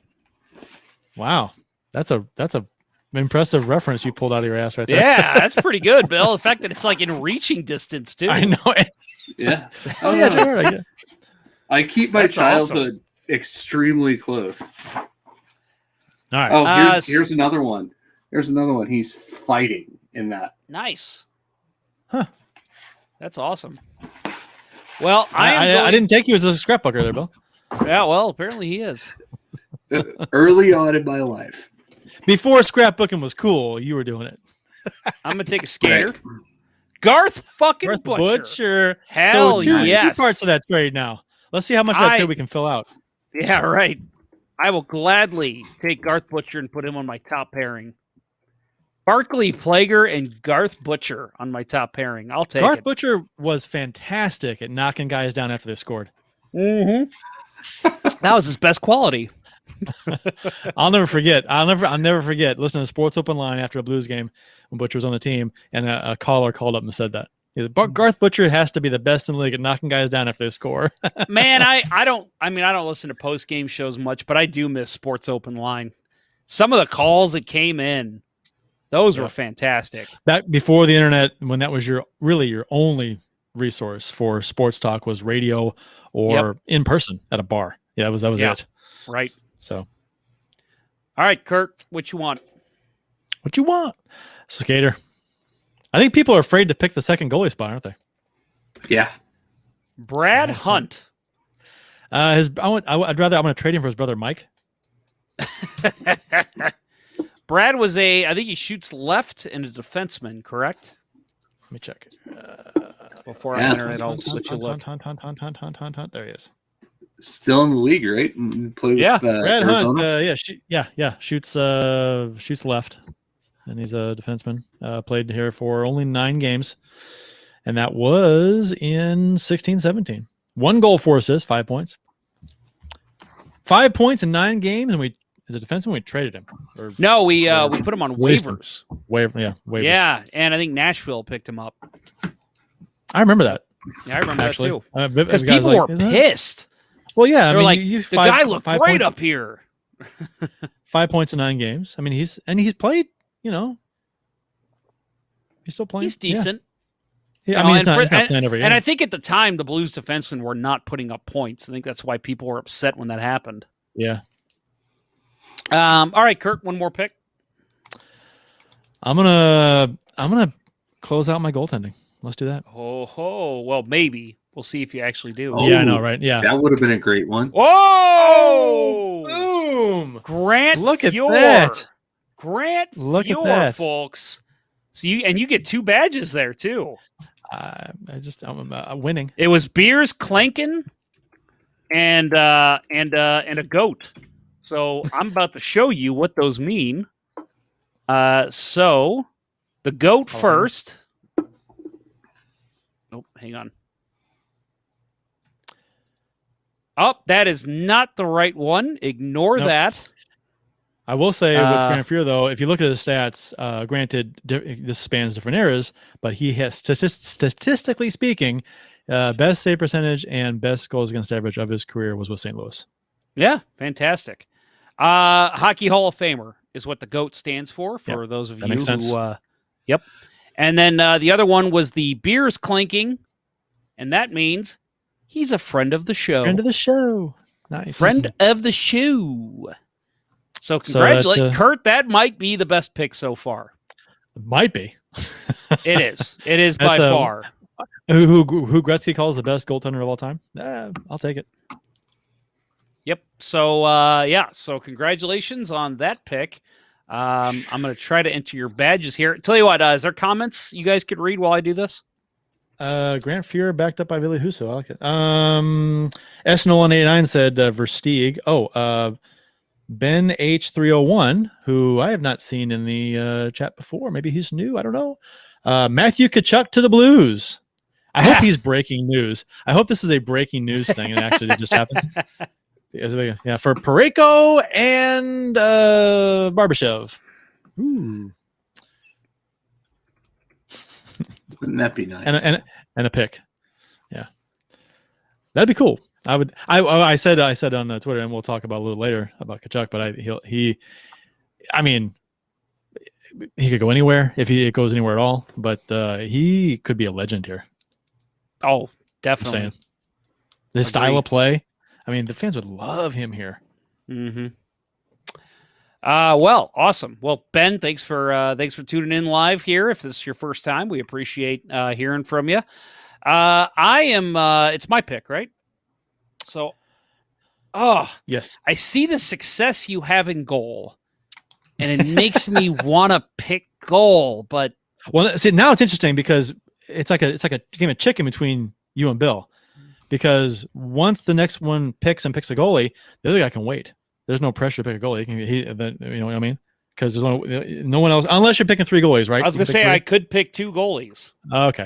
Yeah, I didn't know you could pick. Okay, we'll see. That's right. Yeah, because we've got So you've got the option to pick 3 goalies instead of 2. So gotcha.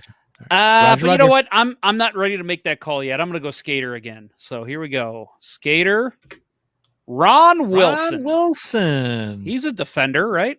He was he was a forward. 4th line center. He was a checker. Yeah. And he went on to coach. No, that's different one. Different Ron Is Wilson, it? I think. Oh, yeah. You're. Let's see. Ron Wilson. I was typing Ron Sutter. Ron Wilson, yeah.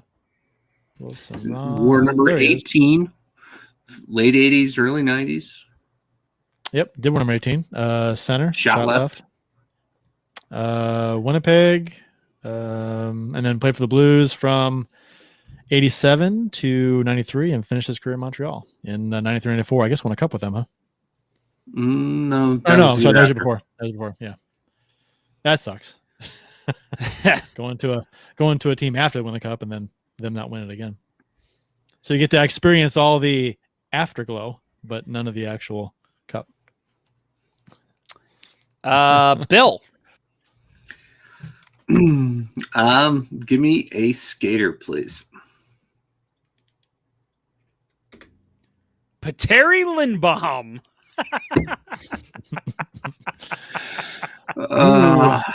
That's fantastic. I needed defenseman. Yeah, at least you're not having to put a forward on D yet. Yeah.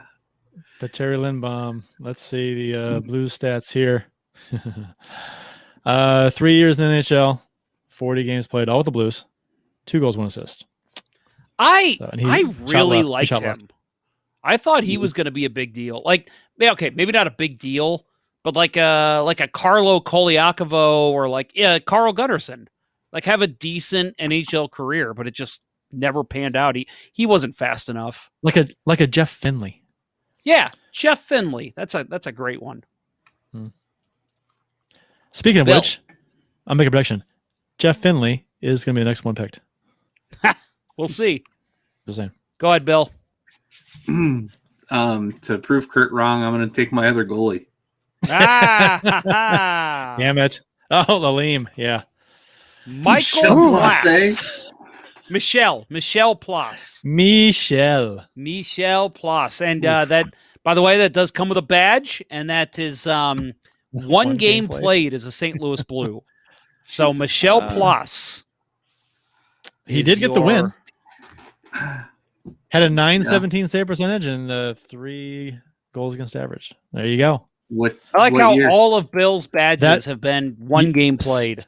70-71. Yeah. I tell you, I could call my team the one-hit wonders. Now, would you go third goalie? I mean, you got Racine there. Yeah. No, I'm thinking about it. I was going to say, I'm definitely thinking about it too. Kurt, yeah, I feel like you could still pick a third goalie and really fuck us, like get like a Joseph or a Biddington, but man, you're pretty set in goal. That's not bad. I am pretty set in goal. I could also get, a Phil Meyer or somebody. Yeah, so. Right. I'm gonna go skater again. I need to just get somebody who's gonna help me out here. Chris Butler. And that comes with a championship trophy because he was on the championship team. So yeah, I get one more badge. Yep, St. Louis. And I also almost did that. I was saying I almost did St. Louisans as well, but I thought, I got a lot of badges as is. So we are going to, and Chris Butler had a decent NHL career, so I'm happy to have him on the team. Welcome to the team, Chris Butler. Well, decent compared to the rest of your team, sure. Yeah, absolutely. Chris Butler, let's see. Shot left. I'm missing a badge for Team Day because you picked Braden Shen, and he won a championship. 407 games played for Mr. Butler. 5 years in St. Louis, 58 games played, 4 goals, 7 assists. So, and he retired after the Cup championship. Yep, along with Chris Thorburn. Yeah. Yeah, and he's like I said before, he's another, he could play wing if somehow you wind up with a whole ton of defensemen. Yeah, that's true. Team Price. Skater. See, here's now where the now you got a fun one. Andre Dore. Man, Andre Dore, Dore. For those of you on the podcast, I have no idea who that is. Played 7 years in NHL, 257 games. He played 2 years with St. Louis, 93 games played, 5 goals, 27 assists, and that was in from 82 to 84. Position? And he defenseman, and he shot right. So let's go ahead and put him on. I've already got 2 over there. Oh shoot! Let's fill out the right side. Put him on the right side. I've got a couple of guys. Actually, I was thinking power play, but these aren't power play lines. So I had some right-handed shooters. We can readjust the lines afterward, after the show before we post them. So, but no, that's all right. Well, your right defense is pretty filled out. No, it really doesn't. No. All right. Who? What's your next pick? Skater. Brett Sterling. He was one of those guys that only had a cup of coffee with the Blues, I believe. Like most small of the players guy. Wasn't he like super small, like 5'7" or something? Brett Sterling, let's pull him up here. He was exactly 5'7". Wow. 5'7", 175. So yeah, kind of small. Left winger, shot left.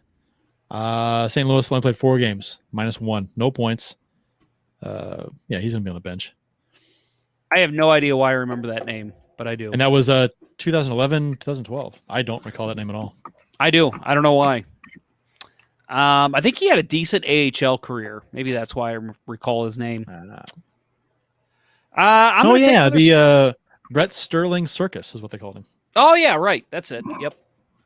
So I'm going to go with another skater, and I'm going to go with Larry Patey. Larry Patey. That's not Nice. a bad Nice. pick. That's a good one. I like Not that a one. bad pick. He Solid. was a center, wasn't he? Let's pull him up. He was a forward for sure. Yeah, I knew that. Let's see. Larry Patey. What was he, center? He was a center. Shot left. And he played for St. Louis for 603 games, 9 seasons, from 75 until 84. Not bad. Yeah. Not bad at all. 259 points, minus 89, 524 penalty minutes. Good. Solid And pick. Staring right into the camera in this picture. Yep. Very Nice. odd. Look at Bill, man. He is Crap. prepared. Bill is fucking prepared. That's awesome.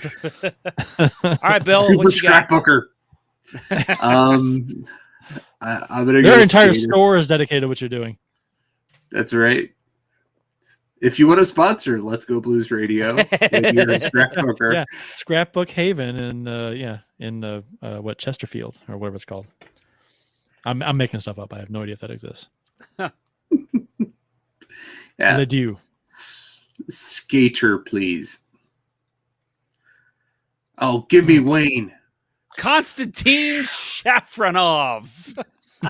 It's a lot of letters for a player who wasn't very good. I believe that was a guy they acquired in the 06 season, right? Shafranov. He was Shafranov. he was not. What did you very say? good. 06? No. I'm- no. 96. 96, 97. 96. He played 5 games. That was his NHL career. 5 games with the Blues. 2 goals, 1 assist. How could he get 2 goals and 1 assist, 3 points in 5 games, and that's it? I mean, you would think position? that. Right wing, shot left. Okay. So I just, you know what I mean? I mean, you would think that, 3 points in 5 games, give him a shot. So keep him going, see how it goes. I don't know. Yeah, but he came over at 33. Right? He was born in 68. Oh, did and he? he's- Still, even then. So Yeah. I Wait, think wait. No, he came 28. He was a later age Russian, and But look what Makarov did. I was going to Yeah. say he's the reason we have that rule. Yeah. I did spell that wrong. Constantine. There we go. Okay.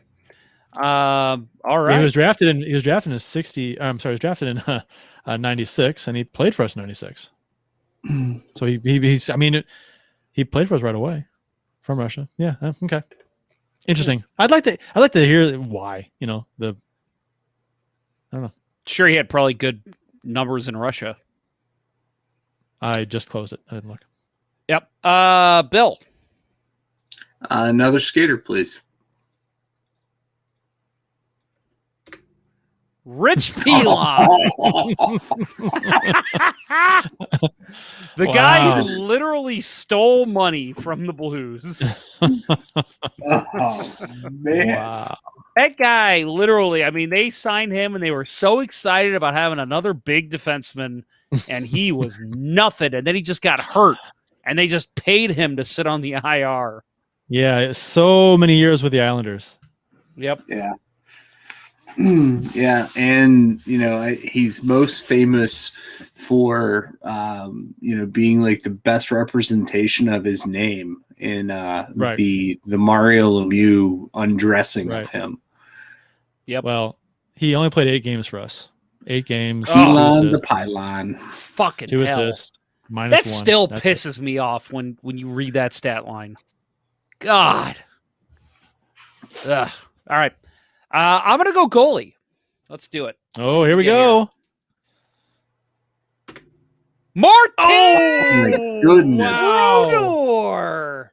Hell Nice. yes! And just like that, I have the best team. Well, your team needed something. Yep. That'd have been funny if I went third goalie right away and gotten Butler too. And I also got a badge with that. I got a goat because he is a Hall of Famer. So I'm going to add that to my list here. I got a pretty good badge list going here. All right. I am happy with that. That's my favorite pick. My team doesn't need no stinking badges. All right. Kurt, you're up. Skater. Jan Stasty. The wrong one. Of all the Stasties you could have gotten. I know. Oh, I had a 1 in 3 shot, and a 2 in 3 shot, and I didn't hit it. So yeah, of all the Stasnies, Jan Stasny had a 5-year NHL career. Played, 3 years with the Blues, 50 games played, 5 goals, 5 assists, minus 13. And he played for us from 2007 until 2010. Did he really? Mm-hmm. Man, I feel like it wasn't that long. I mean, obviously 12 he was up and down. 12 games the first year, 34 the second, and 4 the last. 34 games in 08-09. God, that was a bad year. I don't recall that many games. That was the year they acquired Jansen, right? And they threw both them on the fourth line.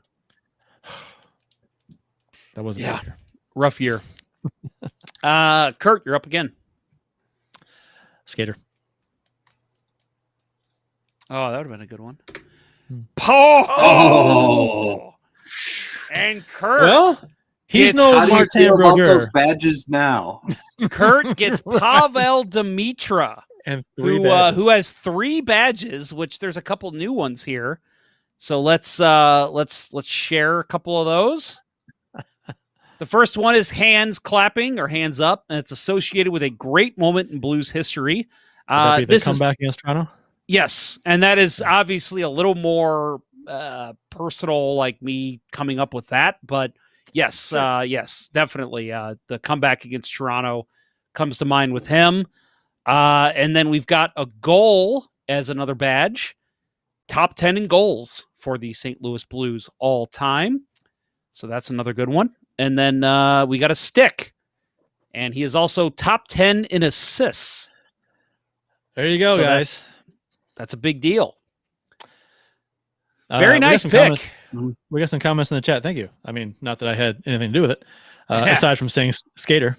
But Austin Lynch said we need that. We need that, Ben. It was talking about the Kachuk to the Blues comment. And then Ben H301 again says, not breaking news, but I want it to happen badly. He also says, happy to be here. Thanks, guys. And then he says, when I played goalie, I used to go to Bruce Racine's camp every year. I love that guy. Ben H, how long ago did you play, and where'd you play? I'm sure I'm kind of curious, as we all probably are. Cool. Don't expect an answer right away. Yeah, you guys can move along. Yeah, no, I'm adding your badges now, so if you guys have a little conversation Vamp going, time. go ahead. Yeah, go ahead. Vamp for me. Vamp for me. I love when you vamp for me. Oh, sorry, I'm trying to pause this video here. There we go. Okay, here we go. Almost there. Okay.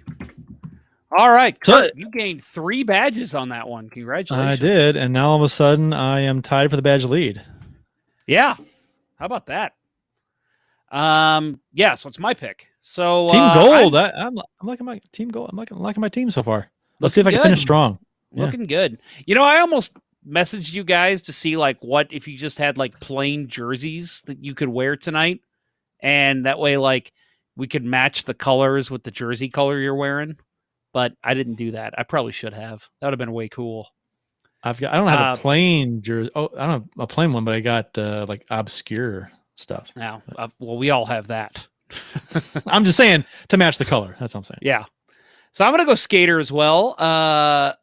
Let's go. Oh, we almost had Jeff Finley pick. Oh, close enough. Close enough. Close it enough. Was random. Pierre Plante is my next pick. I think he was a right wing, if I remember correctly. Let me pull it up. Decent NHL career, if I remember correctly. Yeah, I'm pulling him up too.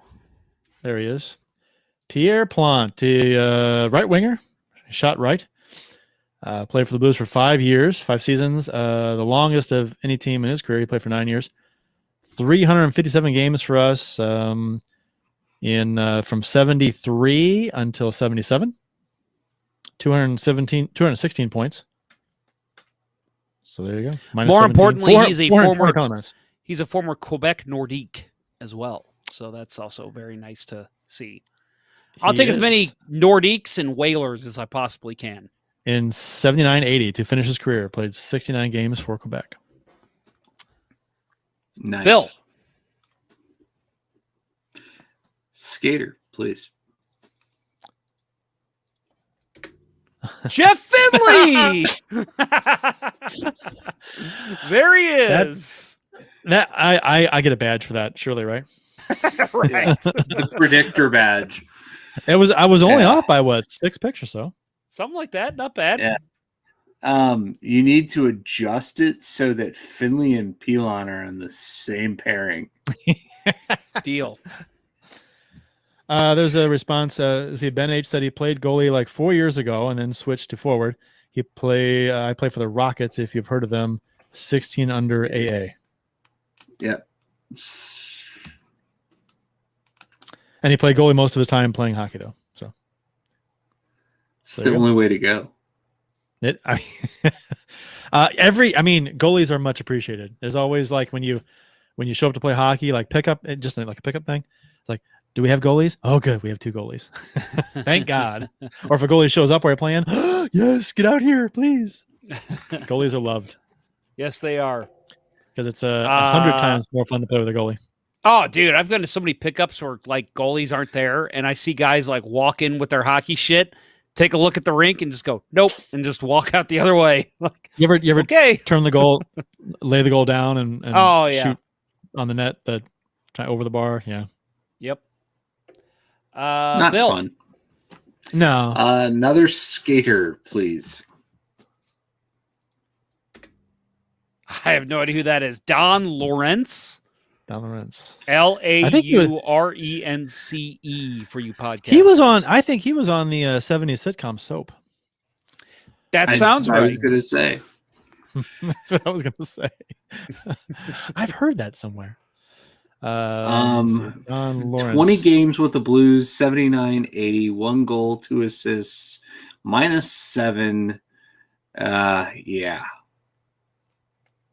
You know what, Bill? I'm just going to go ahead and throw him as your first scratch. He's a center. Shoots right. Yeah. Please, thank you. Just looking at the rest of the roster, like, yeah, you might be able to slot him in, but looking at the stats, 1 goal, 2 assists, in 20 games with the Blues. Yeah, I think you're good. I think he can sit as your scratch. I should get something for having the first scratch, right? Nope. Not how it works. All right. My turn, right? Yes. You made 2 picks, correct? Yeah. Okay.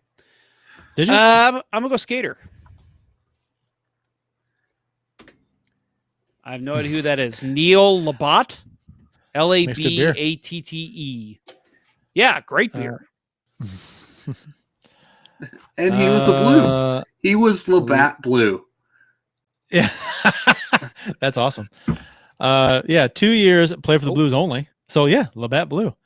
2 assists in 26 games. And he was a center or defenseman. What is it with you and the I'll take it. flexible players? And he shot left. All right, I'm gonna throw him on. I'm gonna throw him on D. Then I was gonna set him as my first scratch, but and this was he played D. for us. And he was one of those players who not as big of a 11-year gap as before, but 78, 79, and 81, 82 for the Blues. So he probably played like, I would guess. I'm looking at his stats. CHL in between his NHL career. So Yep. cool. All right, Kurt, you're up. Skater. I need a right winger. Give me a right winger. Give me Hall. Kurt Giles. Ooh. Yeah, I'll take Kurt Giles. Giles. That's Defenseman? not bad. Oh, what am I doing? Yeah. Kurt Giles. I'll put him. I need a defenseman.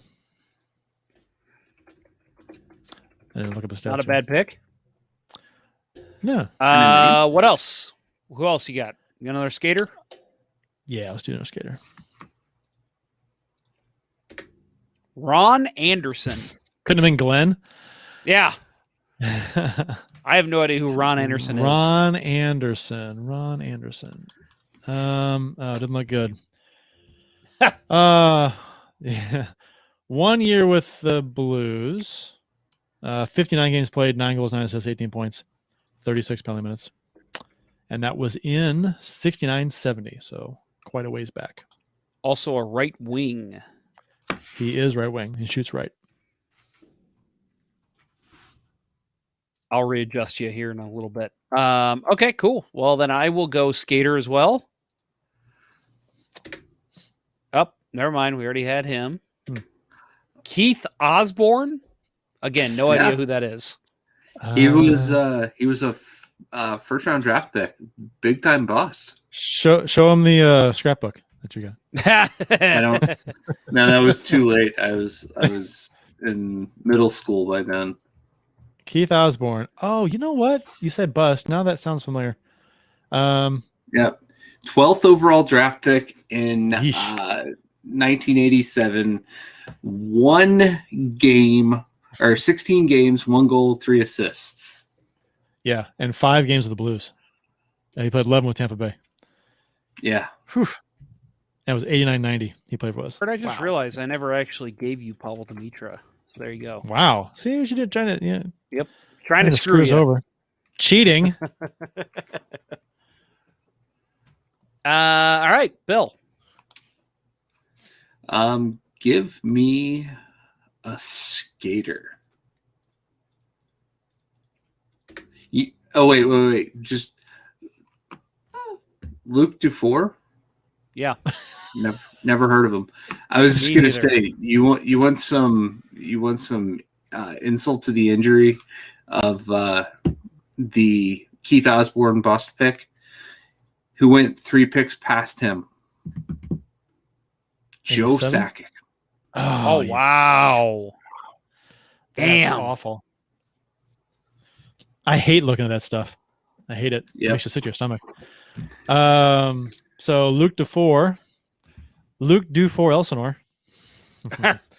left winger, and he was taken 35th overall by Boston in 81, and he played for St. Louis 80-45, 23 games played, 1 goal, 3 assists, 4 points, -8. Left winger. Best thing I can say about him, I had a dog with the same name, Luke, spelled L-U-C. I thought you were going to say Dufour. I'm like, wow, that's random. All right, Bill, up again. Another skater, please.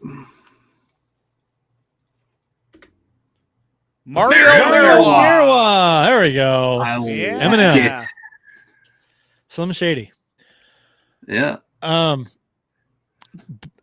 Ben H 301 said, "Who do you think the Kraken will take if Dunn gets traded before the expansion draft?" Looks like a Barbashev type player. Maybe.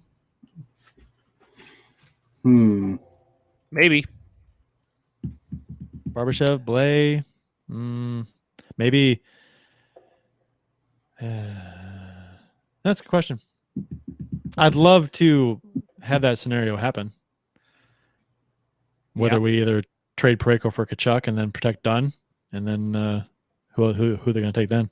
I think Dunn's a no-brainer. If he's available, they're taking him. Yeah. I think it's an easy pick. Well, I'm going to take sorry. I was going to say I'm going to take a skater next, but go ahead. Go ahead. No, go ahead. I was just going to say, I mean, off the top of my head, I'm thinking my thoughts are Barbashev for some reason, but yeah, I can see that. Jordan Caron. No idea who that is. K-Ron.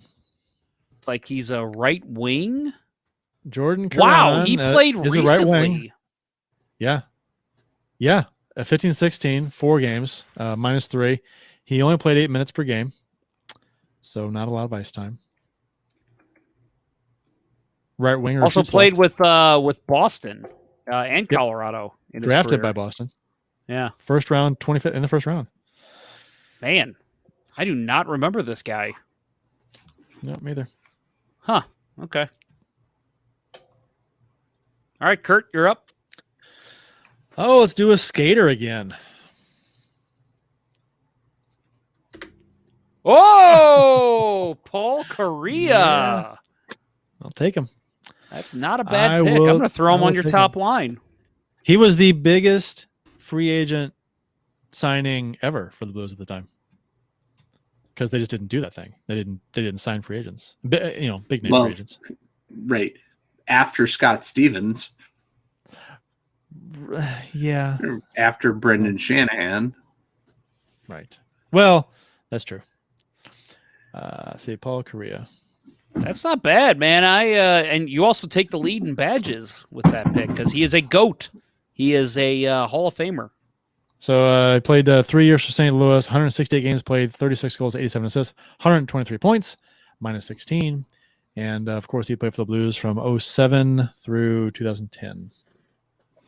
Missed most of 08, 09, only played 11 games that season. And isn't he one of the few guys that won both the Hobie Baker and Calder Trophy? I believe so. I think you're right. Yes. Yep. First round, 4th overall. Is that the highest drafted player that we've had picked so far? 4th I overall? believe so. Probably. Yeah. Yep. What was? He's- Yeah. No, you're right. Yeah, I think that's right. I mean, there's only, well, we'll see if there's more, but He was drafted out of University of Maine. All right, Kurt, you're up again.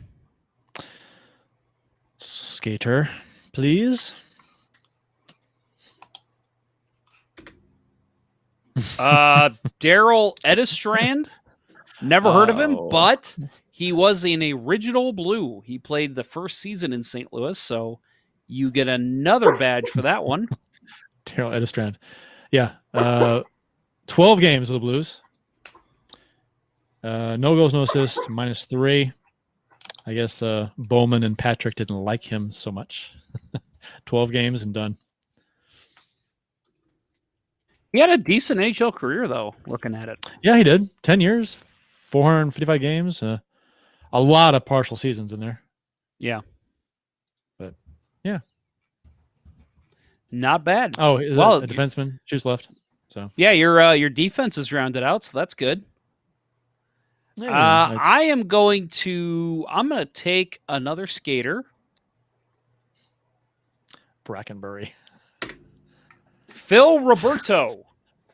No idea who that is. He sounds fancy, though.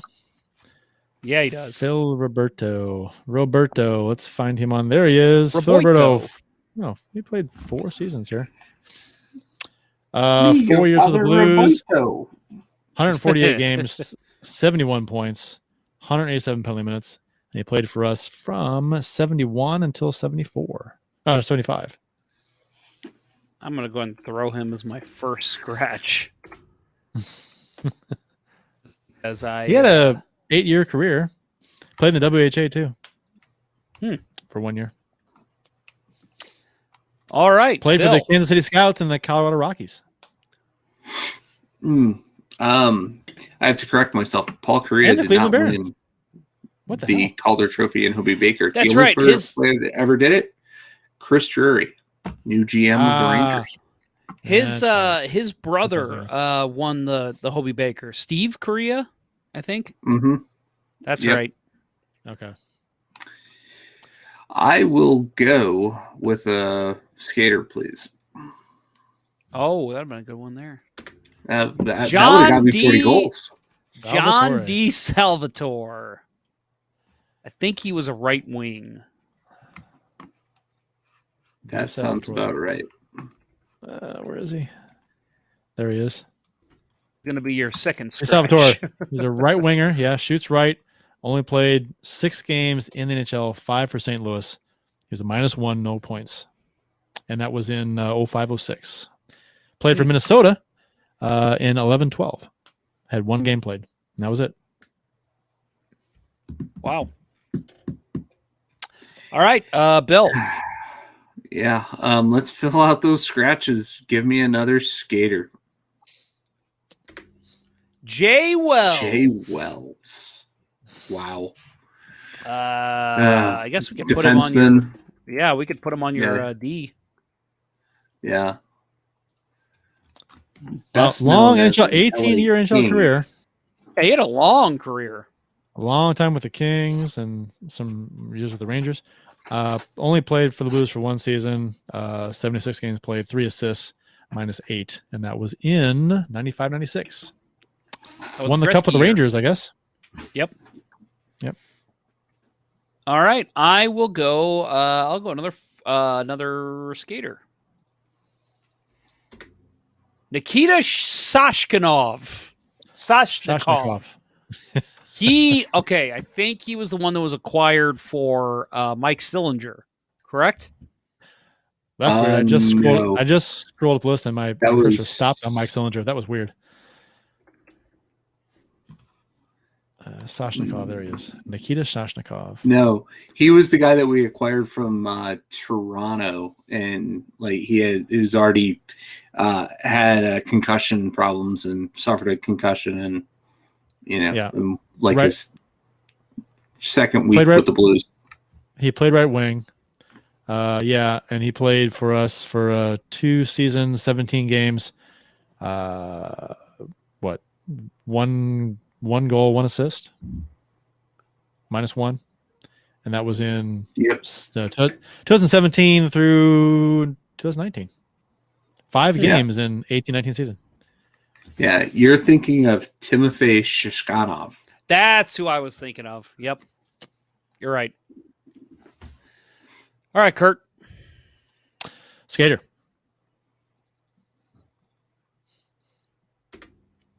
Paul Broughton. The lesser of the Broughtons. Yeah. He probably has a T-shirt that says that on it. Paul Broughton. There he is. Why couldn't he be Neil? That's what his mom says. Or his dad says. Burn. Why couldn't you be Neil? With St. Louis, 1 season, 17 games played, 1 assist, -1, and that was in 95-96. So and that was his last stint in the NHL. And he right winger, shoots right. So he's going to have to go, I guess, right wing. Yeah. I threw him as your first scratch. So we'll see what else you get. That's you want another skater? Another skater. It's going to be a good one. This is going to be a good one. I can feel it. Tyler Bozak. Not a bad pick at all. There you go. A great pick. Wow. We could best margaritas on the team. All right, here's what I'm going to do. Stanley Cup winner. That's another badge, baby. We're going to put Bozak here, and we're going to put Dimitra in your top line as a right wing. How does that sound? That's fine. 3 years with St. Louis so far. 84 points, 170 games. And he is a -6. And he came to us in 18-19. He's still with us. Not a bad pick. No, I'd love to have a Tyler Bozak on my team. Your forwards look pretty good there, Kurt. I'll take it. Yep. All right. I'm still looking for a top left wing and a top right wing. So let's hope I get one here with my next pick. It's going to be a forward. It's going to be a good one. It's going to be Kevin. What the fuck meme? Kevin Mime Steamroller. Mime. M-I-E-H-M. Kevin Mime Steamroller. Oh God. Let's see. Hate my team. I hate your team. I'm going to throw him as my last scratch. Is it M-I-E? There it is. There he is. M-I-E-H-M. Okay, there we He's go. center, shoots left. Yeah, 22 games played, 1 goal, 4 assists, 5 points. And he played for us 92 through 94. Yep. I don't recall him whatsoever. I don't either. Why would I? But yeah, that was 92 through 94. That was my crazy hockey stage. That was my eat, sleep, breathe, hockey. Always had a newspaper with me with the box scores, and spent my lunch reading the paper and reading the box scores and reading any hockey story I could find. Yeah. Don't remember him at all. You should have Bill. kept the scrapbook, Kurt. Yeah. I wasn't cool enough for a scrapbook. Yeah. There's only one way to get a chubby turkey, and that's by going with a skater. So That's right. come on, skater. Joey Mullen. Joey Mullen. Oh, That's not a bad pick. And you also get another badge because he's a Hall of Famer. That's a great And pick. I need that top rate winger. That's the best skater yet. That's the best skater picked yet. No, Joey Mullen was pretty I'd damn disagree good. with that. Who's better? Dimitra. I'd put Dimitra above Joey Mullen. Mullen's What a about Paul 500 goal Correa? Yeah, Paul Correa is up Correa there 500 too. goals. Belongs Mullen up there scored 500 too. goals. 500 goals. Yeah, I don't know. 1,000 And points. with Braden Shen setting him up. I don't know. Let's find a left winger for him. Is that what And you he was want? No skater? Another skater. He was drafted. Doesn't say. Rod Sealing. Sealing. Yeah, fill out my scratches. It doesn't say where Mullen was drafted. Was he not drafted? He was a free agent signed by the Blues, I believe. Okay. Because if you go back to, I think there's a quote in, I mean, it's a movie, but, you know, I hope it's a little bit accurate in Miracle, talk about why Joey Mullen doesn't show up. It's because of the he gets an NHL contract. $500,000 in his bank account. Yeah. Yeah. And your last pick, Rod Sealing, was a defenseman, shoots left. You say to put him as a scratch, but 979 games played in the NHL. Not bad. Played in the 60s and 70s mostly. Stay-at-home guy? Yeah. Yeah, stay-at-home defenseman, I'm guessing, with the Blues, 160 games played, 4 goals, 38 assists, minus 47 with the Blues. Is he a good guy? Is he good enough to replace Rich Pilon? Yes. I'm going to go ahead and say yes there. Let's Okay. go ahead and make a Let's do change it. there.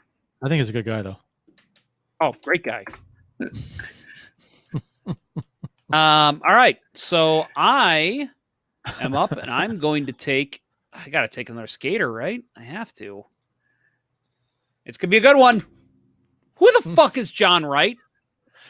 God damn it! All right, John Wright. What do you got? John Jeff's Wright. group of randos. Yeah. played for the So this goes to show you that this is not staged, folks. he played for the Blues in 73-74, scored in 32 games, scored 3 goals, 6 assists, 9 points, 22 penalty minutes, and he is a center who shoots right. Had a 3-year NHL career. 2 with Vancouver, and I guess he was traded midseason, and then 1 with St. Louis and 1 with Kansas City. God, fuck my team. Scouts? Scouts. All right, Kurt. Skater, and this will round out my starting skaters. Yeah, assuming he's good enough to start. Dave Tomlinson? Yeah. Well, I don't like Late that sound. 80s, early 90s. I don't like the left sound winger? of that. I say I don't remember him. Dave Tomlinson. Yep, with the Blues, 22 games, 1 goal, 2 assists, 3 points, and that was in 89-91. Those 2 years. 5-year NHL career. Not much to write home about. Left winger. We'll throw him as a scratch for you, but that might change. Skater. Doing Oh, wait, hold skater on. Here? Hold What? on. So, is this my last pick? No, you've got one. You got 2 picks left. Okay, skater.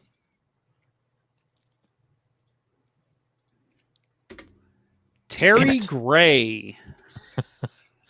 Hate Terry How Gray. is that? Played for the Blues in the late 60s, but not an original member. Played right wing. So again, I'm going to go ahead and throw him as a scratch for you. Yeah, 2 years, 36 games played, 6 goals, 5 assists, 11 points. Yeah, 69-70. Might be a All right. checker. Might be good for your last line. We'll see. Yeah, Might fit in well with Jeff Hogan and Mitch Babin. All right. I am going to go skater. Kevin Shattenkirk. Nice. I will gladly take Kevin That's a keeper. Shattenkirk and put him on my second pairing. He's a keeper. That's a nice late round pickup. I will gladly take him. All right, Bill.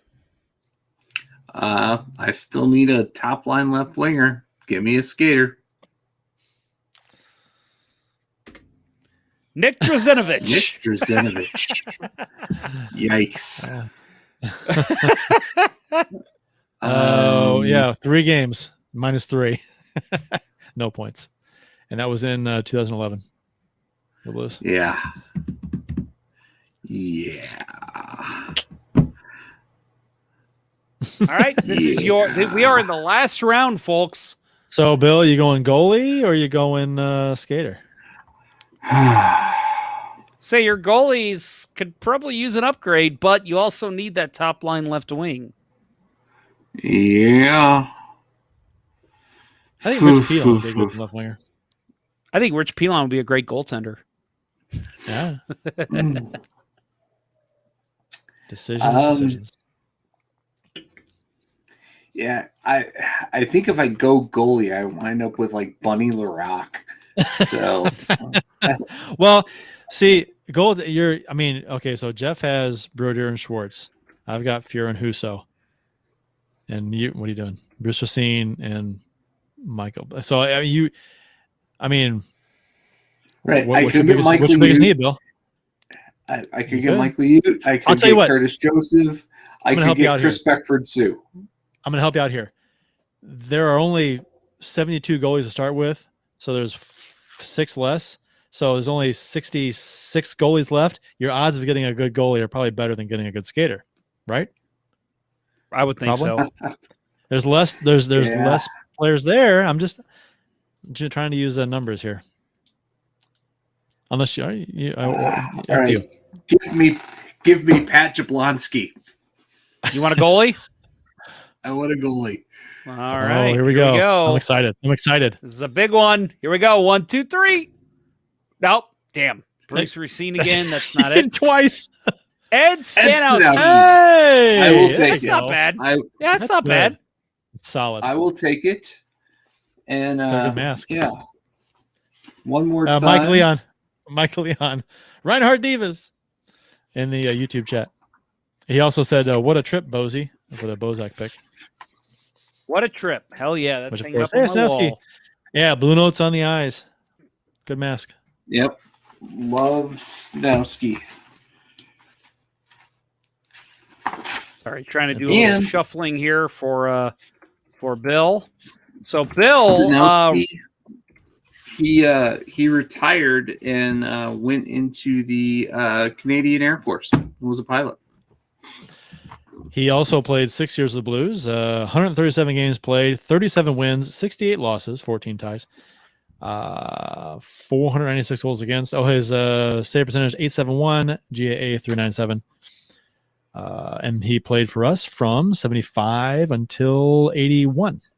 So quick rundown of Bill's team. First of all, he ends with 5 badges, which means he will not win because Kurt already has more than that.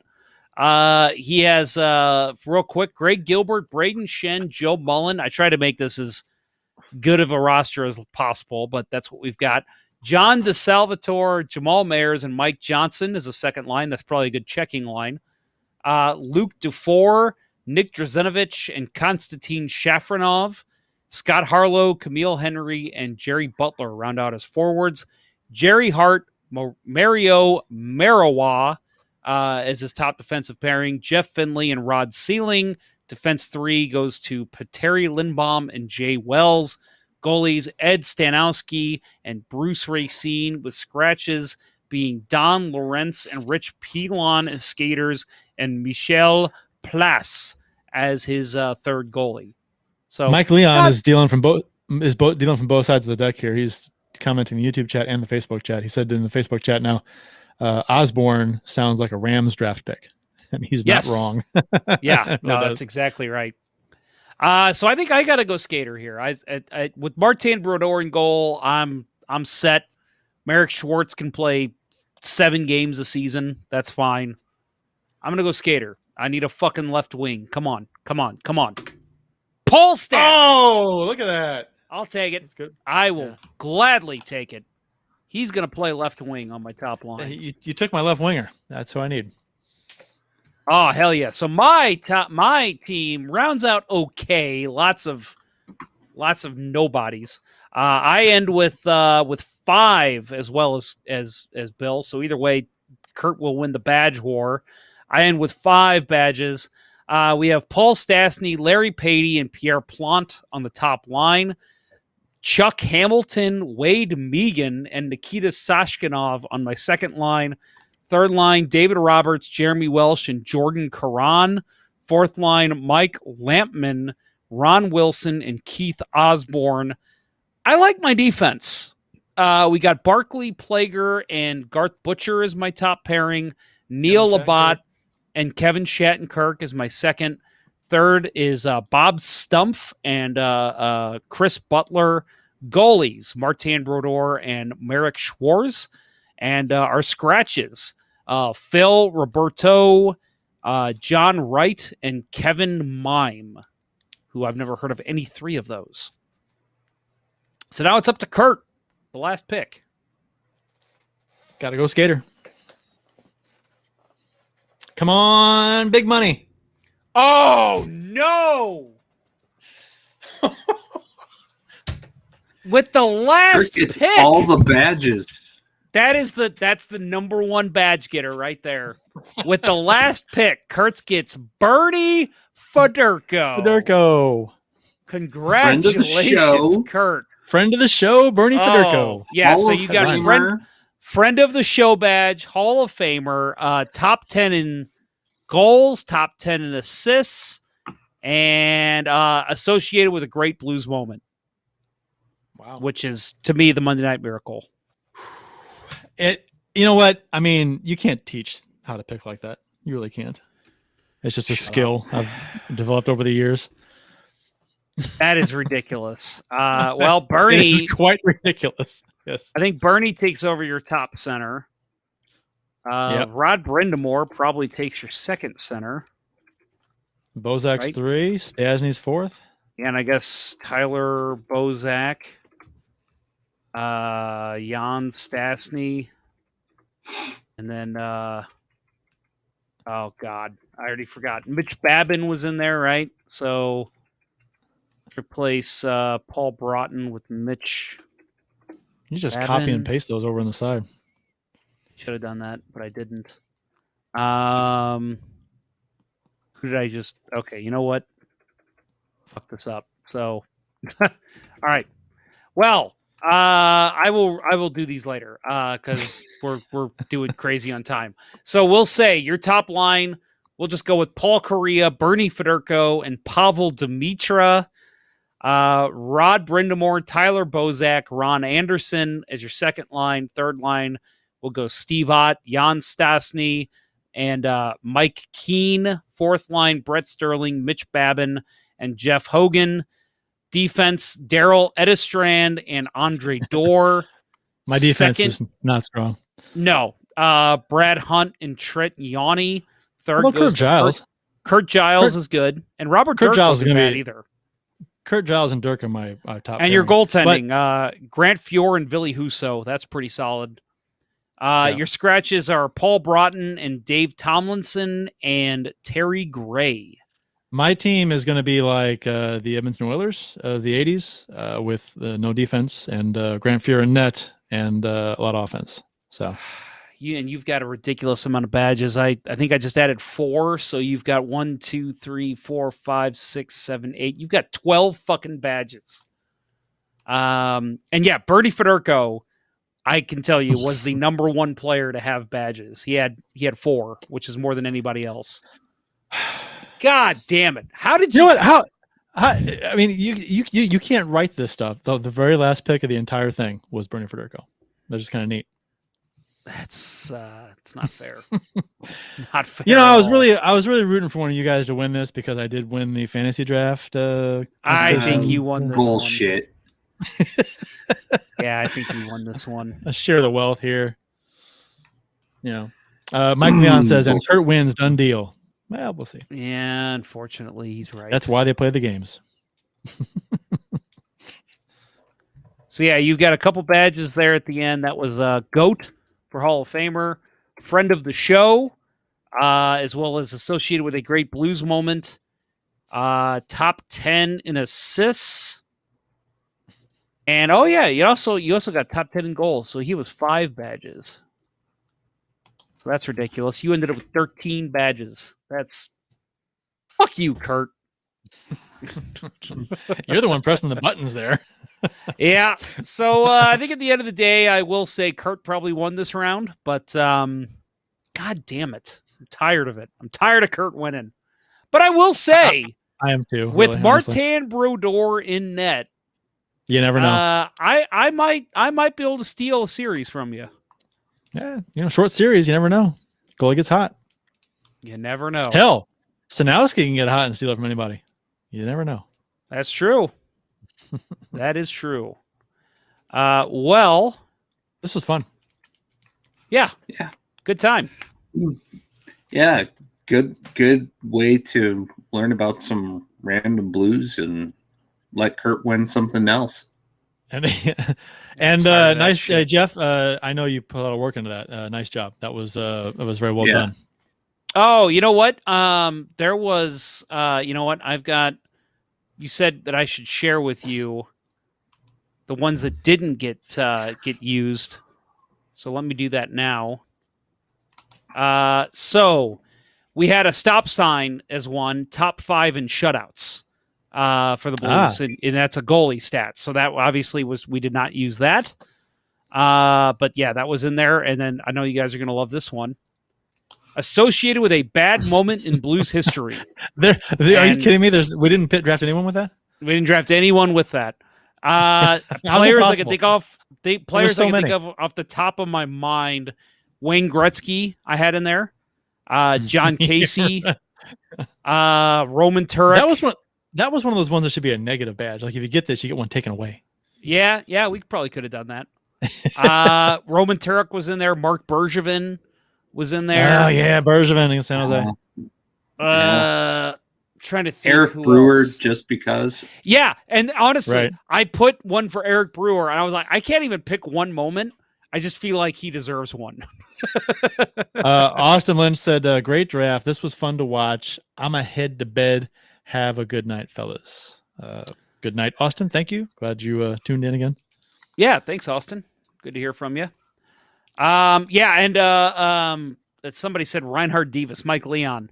I think I had one for him too. I'll have to look, but most talked about on the show. That was one I had for him because I do mention him with the 2-pad stack.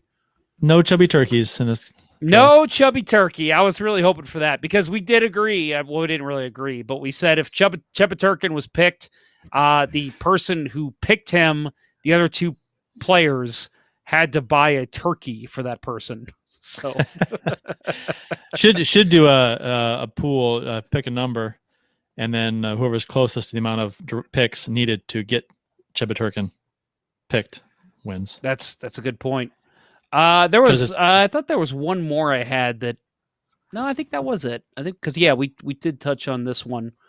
Often mentioned on Let's Go Blues Radio. So we did have somebody was picked there. I don't remember who that was, but either way, that was fun, guys. Liked it. Yeah, that was a blast. A good off-season show topic. Right. We should do it again. I was going to say that's the beauty of this is we could do it again. All right. And maybe we could have away. Or we could even have like guests on maybe and like the 3 of us pick against another podcast or something. Yeah, that could be fun. Yeah, that'd be fun. All right. So, guys, we're obviously way over on time, more than I thought we would, but it was fun. I think it was worth it. Want to mention a couple quick things here. Kurt, you had some, well, you know what? We'll get to that. Let's get something else first. Should the Blues have allowed Petro to walk? There's a lot of fans who are kind of losing their minds on social media right now because we're seeing Petro have some success in Vegas. Hopefully, no more wins. So we'll see tomorrow night.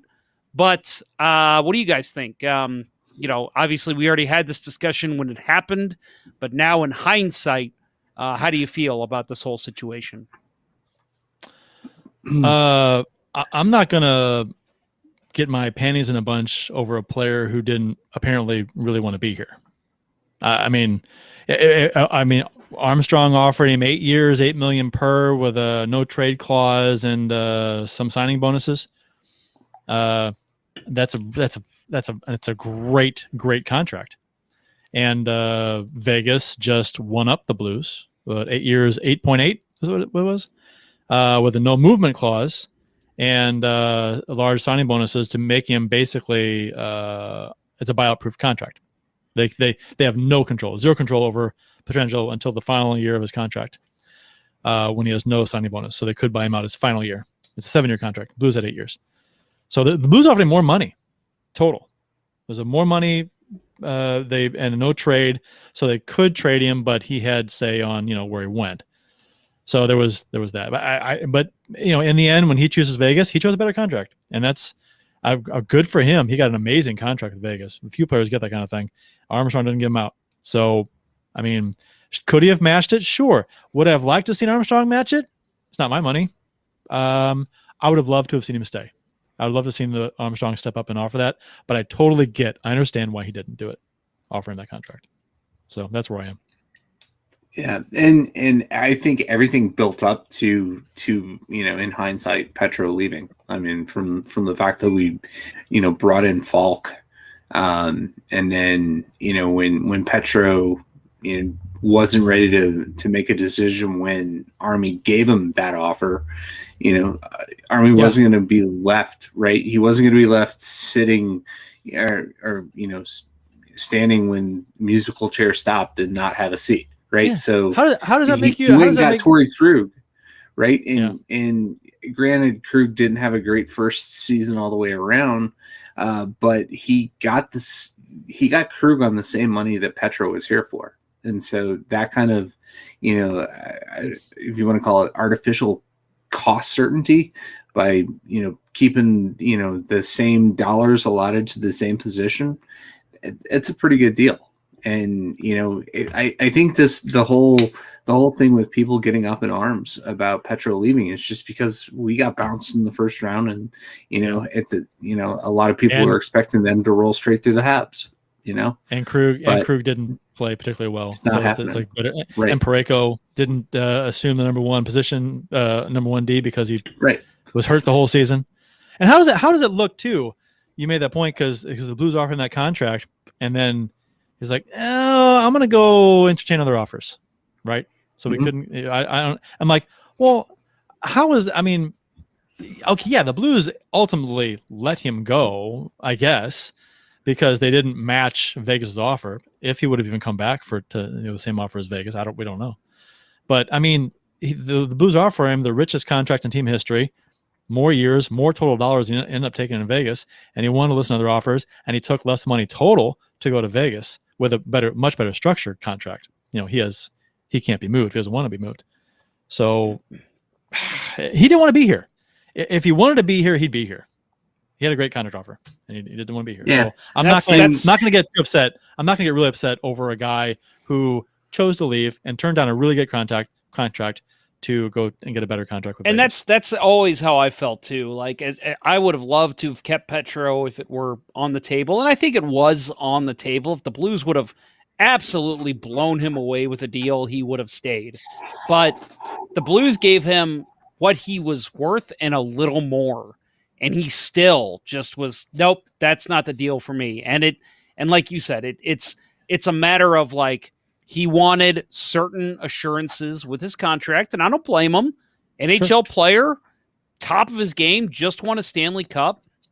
I don't blame him one bit. I just like when Pujols left. You want to offer me a max deal, and for Pujols, go play in California. For Pietrangelo, go play in Vegas. Hell yeah, that sounds great. Can't blame him one bit. But to get mad at Armstrong over him choosing to leave, and yes, it was a choice. I think he was offered more than fair what he was worth, and he chose to test the open market because he knew Vegas was going to basically offer him everything, which they did, and he took it. And, pictures came up pretty quickly of the house he bought in Vegas, and it was just a mansion, just beautiful. And it's, yeah, you can get mad at Petro if you want, but I don't understand getting mad at Armstrong. I think he did everything he could to keep him with the cap restraints, even with, and let's face it, when he signed Falk, people who want to get mad, oh, they signed Falk, and that was kind of writing on the wall for Petro. No, it wasn't. They had plenty of cap room to bring Petro back too, especially the fact that the cap has gone up every year since they installed a salary cap into the NHL. There's no way of knowing that there was going to be a pandemic that was going to halt that. So I don't blame Armstrong one bit. And again, I've said this a million times when I talk about Armstrong. I have been one of his biggest critics. But that was something I do not blame him on one bit. I think he did everything he could. And when Petro basically said, I'm going to keep looking and see what else I get, you got to think of your team first. So that's what Armstrong did. I'm going to go out and sign Torrey Krug because he's the other best defenseman available. You're kind of pussyfooting around on what I'm going to do. And so I need to think of what's best for my team. In case you walk, I need assurances. You know who wanted to be here was Braden Shen. He had the same agency as Petro, and he fired his agency to get a job done. He hired someone else, got a job done, got a contract here and signed before other contracts were due. He wanted to get in and get his deal done and stay here, so he was proactive about it and took action, and he's here. If Pietrangelo, like he said, his number one priority was to stay in St. Louis, I don't believe that whatsoever. His number one priority was to get the best deal he could. And if it was in St. Louis, great. If it wasn't, he's leaving. That's exactly what happened. So if his number one priority had been to stay in St. Louis, he would have been much more proactive during negotiations. He was he was asked about it, and he goes, "No, I let the agency take care of all of it. I didn't have a say in anything, no negotiations.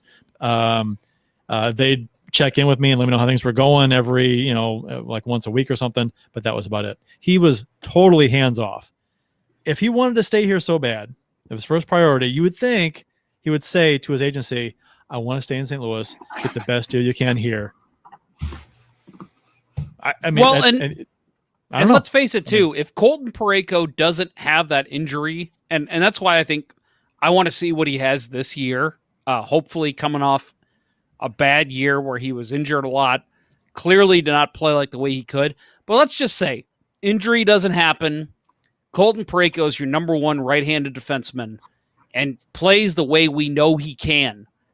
I don't think we're having this conversation. I mean, well, okay, we are having this conversation because I don't think the Blues get past the second round, but I don't think it's as dire of a conversation. I think it's, well, the Blues kind of took a step back. Let's see where they go. The fact that they were swept by Colorado and then who was also beaten by Vegas, a team the Blues felt like they probably could have beaten. I don't know. I don't think that it's much of a big deal if Colton Parayko has a more successful season. It's a combination. It's a combination of Parayko being hurt and not being able to take over that number one D role, and Krug, the guy that was brought in to, I mean, basically to replace Pietrangelo in a way. I mean, he's not going to replace him, but he's the guy we got when Petro was basically going to be gone.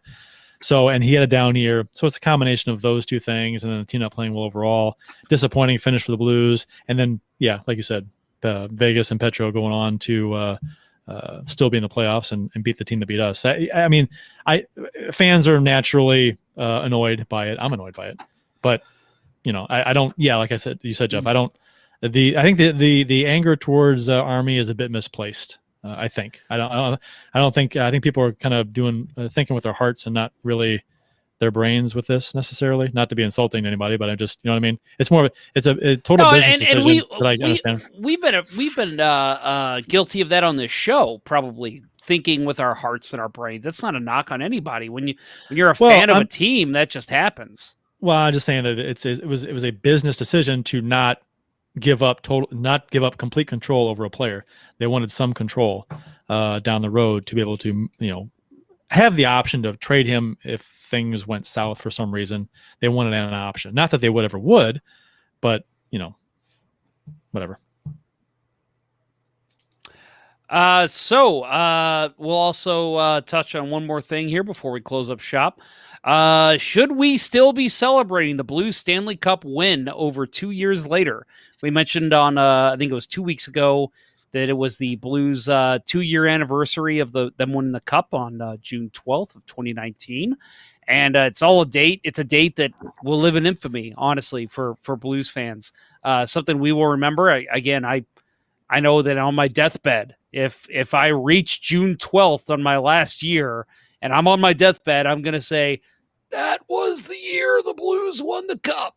That was the day. I still remember it like it was yesterday. I mean, I still, and again, I'm not saying like, doesn't matter what the Blues do for the rest of time, as long as they won that one cup, that's all I care about. I'm just saying the date that they won their first cup, it's something that I will celebrate until the end of time because it's a great day. It's a great day. It's just like, for me, the first time the Cardinals won the World Series in my lifetime, 2006. That's something I still like think about when it pops up in my memories on Facebook and when it I should know the day, but I still remember it because that was the first Cardinals championship in my lifetime. So I'm already kind of leading into the question here, but for you guys, I mean, is that something that you guys still celebrate and still get excited about? Yeah, go ahead, Bill. Yeah, absolutely. I mean, the first one, it's the first one's always special. And, for those of us, not that I was around for all 50 years, but, since 1979, I've been a diehard Blues fan. And I waited until 2019. It's immensely special. And yeah, I'm going to make time to celebrate in my own way, sit down, watch the game again, right? It just, bring back all the feels. It's, it's great. Will I do it every year for the rest of my life? Probably not. But will I remember it? Yeah, I'd like to think I will. And it's always going to hold a special place in my heart. And the fact that this last year was on a Saturday too, right. Yeah, the wife and I did a couple shots in remembrance of it, And by the way, sorry, Bill, to cut you off, but October 27th was the day in 2006 when the Cardinals won the World Series. And yeah, to this day, I know it's crazy, but 15 years later, I guarantee you on October 27th, it's going to hit my Facebook memories, and I'm going to tell the wife, hey, we're doing a shot tonight to the Cardinals 2006 World Series win. I don't think that's crazy. This all started, I think, when the question that you're asking is because there was some back and forth. I don't know, mostly on social media, I guess. The Blues posted out, anniversary celebration, this, that. Fox Sports and Midwest or Bally's, I'm sorry, replayed the game, Game 7, and fans celebrated, posted pictures, all that stuff, and they're just remembering the the championship, and there was a bunch of backlash. Other teams' fans kind of responded. Some of them did and said, these goofballs celebrating something happened 2 years ago. And okay, whatever. Bitter fans from other teams that whatever, but to hear some Blues fans chime in to say, yeah, come on, guys. I mean, it's 2 years ago. Let's let it go. I'm like, let it go? Are you fucking serious? Let it go. One of the most important. Okay. I think you show your level of fandom. Okay, a casual fan, someone who doesn't have a vested interest. Maybe they're like 16 years old. They've been a fan for a couple of years, right? And then just okay, on to bigger and better things now since we won the cup. On to the next one. Forget about that one. Now, some of us have put in decades of blood, sweat, and tears for this team, and not only they got it done, but the way they got it done, storybook. All this memorabilia that I have behind me, and then we purchased, all these fans purchased hundreds, thousands of dollars of memorabilia. Are they supposed to just kind of just put in the closet in a box and forget about it? Fuck no, it's on the walls. I'm celebrating this every time I walk by it. I see it. I'm like, oh yeah, right, fucking yeah, championship 2019. Yeah, you get stuff framed. I got bobbleheads and banners and flags and paintings and all kinds of stuff. Memorabilia, ice. I got a Stanley Cup memorabilia ring, and I've got ice from the Game 7 right here in a glass Stanley Cup. I got a lot of shit, and you can be damn sure I'm celebrating this thing every year. June 12th rolls around. I'm like, okay, nice memory. Won the cup. Might watch the game. Might appreciate and if the Blues official account tweets something out. It actually, a Blues fan called it pathetic that Blues fans would celebrate a 2-year anniversary. 2 years. It's just been 2 years. What, the last full NHL season? Actually, absurd. I don't get it. I mean, you know what? I guess it just means a lot more to some than others, and I think that's sad that someone could put that in the closet and close the door and not forget about it, but just never want to celebrate it ever. That's ridiculous. Yeah, I don't know. I just feel like it's I hate to say this because I'm really not trying to be an asshole by saying this, but I feel like it's just the naysayers, the trolls, who are just no. You have to look at the team now. You can't look at what happened 2 years ago. No, if it's 20 years and Doug Armstrong's still your GM and Craig Berube is still your head coach and they haven't done shit in 20 years, okay, I can see your point. But right now, I mean, it's still fresh, especially with the pandemic and how for a lot of people, 2020 just feels like it wasn't even a real year. Like, it's still fresh. This is the first championship in the franchise's history. Like, yeah, we're still going to celebrate because it was a huge achievement, not only for the boys on the ice, but for the fans who have went through the shit that we have. I mean, it's not just, we came into the league and we've just never had a good team. No, we've had great fucking teams. We just haven't had the team that's battled the adversity and found a way to break through. I mean, we had Gretzky, the 96 year, the 2000 year with the President's Trophy, 2001, which was the 81. team that I thought was going to do it. I mean, and you think about 86 and 72, 81. All those years that those teams were so good and they never got over the hump. As a Blues fan, that is something. And I mean, I'll say on Father's Day, I went over and saw my mom. And one of the things she said to me, I was wearing a Blues shirt.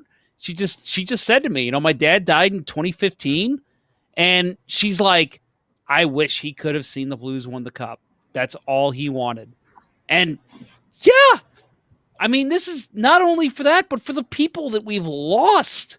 It was such a big deal to this city to see us win the cup finally. So anyone who wants to bitch about us celebrating too much over 2 years of celebrating the cup, fuck off. I'm sorry. You just... Well, Let people have their fun. Come on, stop being such a troll. Another bluescast, a blues podcast, said that. Well, it's not really a podcast anymore, but they said people are okay with us getting swept this year because we won the cup in 2019. That was nobody half said the that. point. No one said that. No one's okay. You can do both. You can be upset that the Blues got bounced and swept and still celebrate 2019. You can easily do both. I did this year.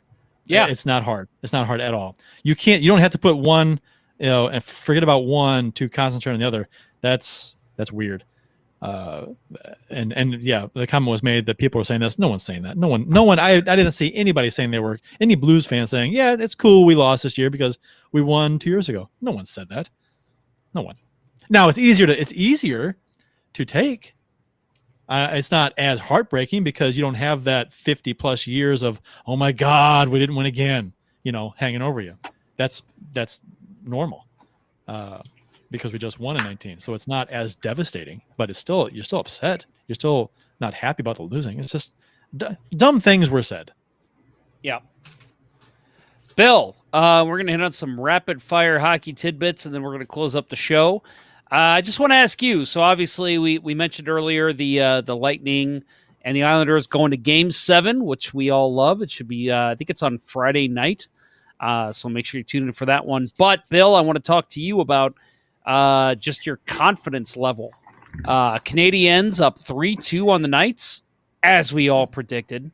I think that's, going into the playoffs, that's what we all thought would happen.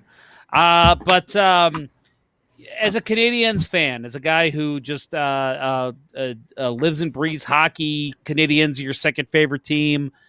What's your confidence level going into Game 6? It's pretty good. Not at an overconfident level, but to see how those guys came out last night and just played the perfect road playoff hockey game. Obviously, they've got to go back home and do the same thing tomorrow night. But the way they played, the way they've been able to shut down the Knights and really stymie them.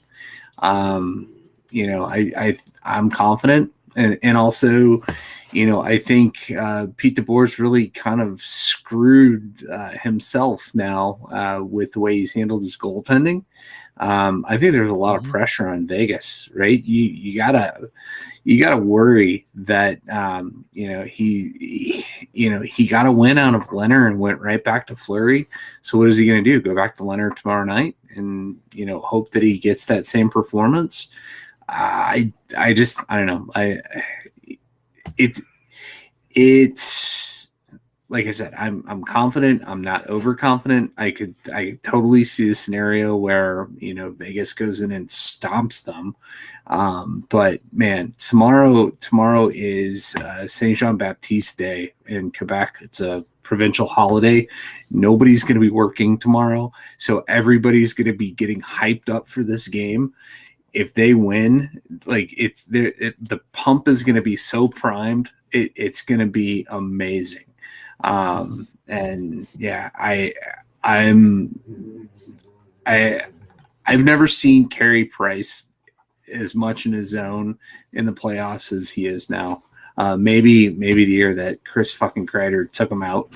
Was that 2013? But I mean, the guy's on another level. Give him 2 goals, and he'll get you a win. But again, on the other side, is a very good Vegas team.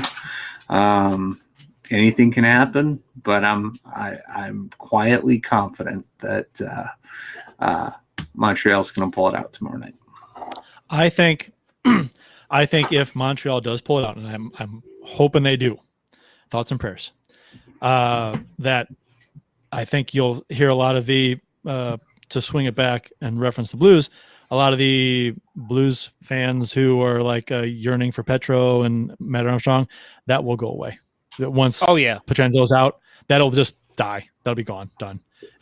It won't Well, be a thing then anymore. it's yearning for Joel Edmondson, right? Right. Yeah, well- who is a free well, agent? I have to Right. say.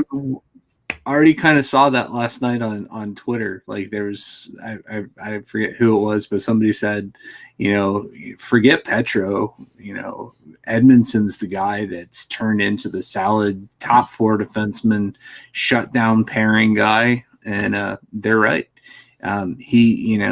Maybe if Dunn goes to Seattle, it'd be good to bring Edmondson back to round out your top 4.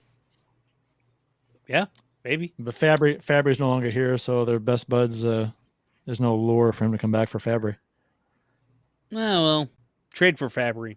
Send him Delarose and a 3rd round pick. Just playing in Europe now. I will. Yep. Oh yeah, that's the plan. Fellas, I'll just go ahead and say this now that I hope Montreal wins. If they do, I think there will be a couple Center Ice Brewery get-togethers for us during the final. Let's do it. So I'm just going to go ahead and say that now. I'm really hoping I'm not jinxing the Canadiens by saying that, but want to go ahead and get this out on our show because next week, obviously, we'll probably already be talking Stanley Cup final. So keep that in mind. Anybody who's interested, if the Canadiens are in, even if they're not, we'll probably have a get-together or two for Stanley Cup final. Should be fun. That will do it for this episode, everybody. Longer off-season show again, 2 weeks in a row than I thought we would have, but this was a lot of fun. I think we had a lot of fun tonight picking our teams, and hopefully you all enjoyed it as well. Support for Let's Go Blues Radio is brought to you in part by ID Life, the world's only truly personalized vitamin platform based on a health assessment of your DNA. Visit rockinthatidlife.com for more information. That's rockinthatidlife.com and get 10% off by texting Dustin at 636-393-8745 and tell him Let's Go Blues Radio sent you. That's 636-393-8745. Kurt's holding up his ice from Game 7, as well as his, is that Ryan O'Reilly? Ryan Funko O'Reilly. Pop? Yep. Nice. My Stanley Very Cup nice. filled with ice or water now, I guess, Well, water, yeah, but Yeah. we'll call it ice. or whatever that substance is. It's not really water; it's got stuff in it. But Yeah. Let's Go Blues Radio is also brought to you by Center Ice Brewery, St. Louis's hockey-themed brewery. Visit centericebrewery.com today to schedule a no-contact curbside pickup or to make a reservation in their awesome tap room. While you're there enjoying a number of their fantastic beers, you can admire the bar top and tables made of authentic arena wood, located at 3126 Olive Street in Midtown St. Louis. It's one of the best places to watch a Blues game. That's centericebrewery.com. Please drink responsibly. And Kurt, I'm gonna join you there. yeah, with the We're showing Cup off our rings. Stanley Because- Cup rings. because we celebrate the Stanley Cup in this town because we're a hockey. Oh town. yeah, we do. Oh yeah, that was I still say greatest night of my life.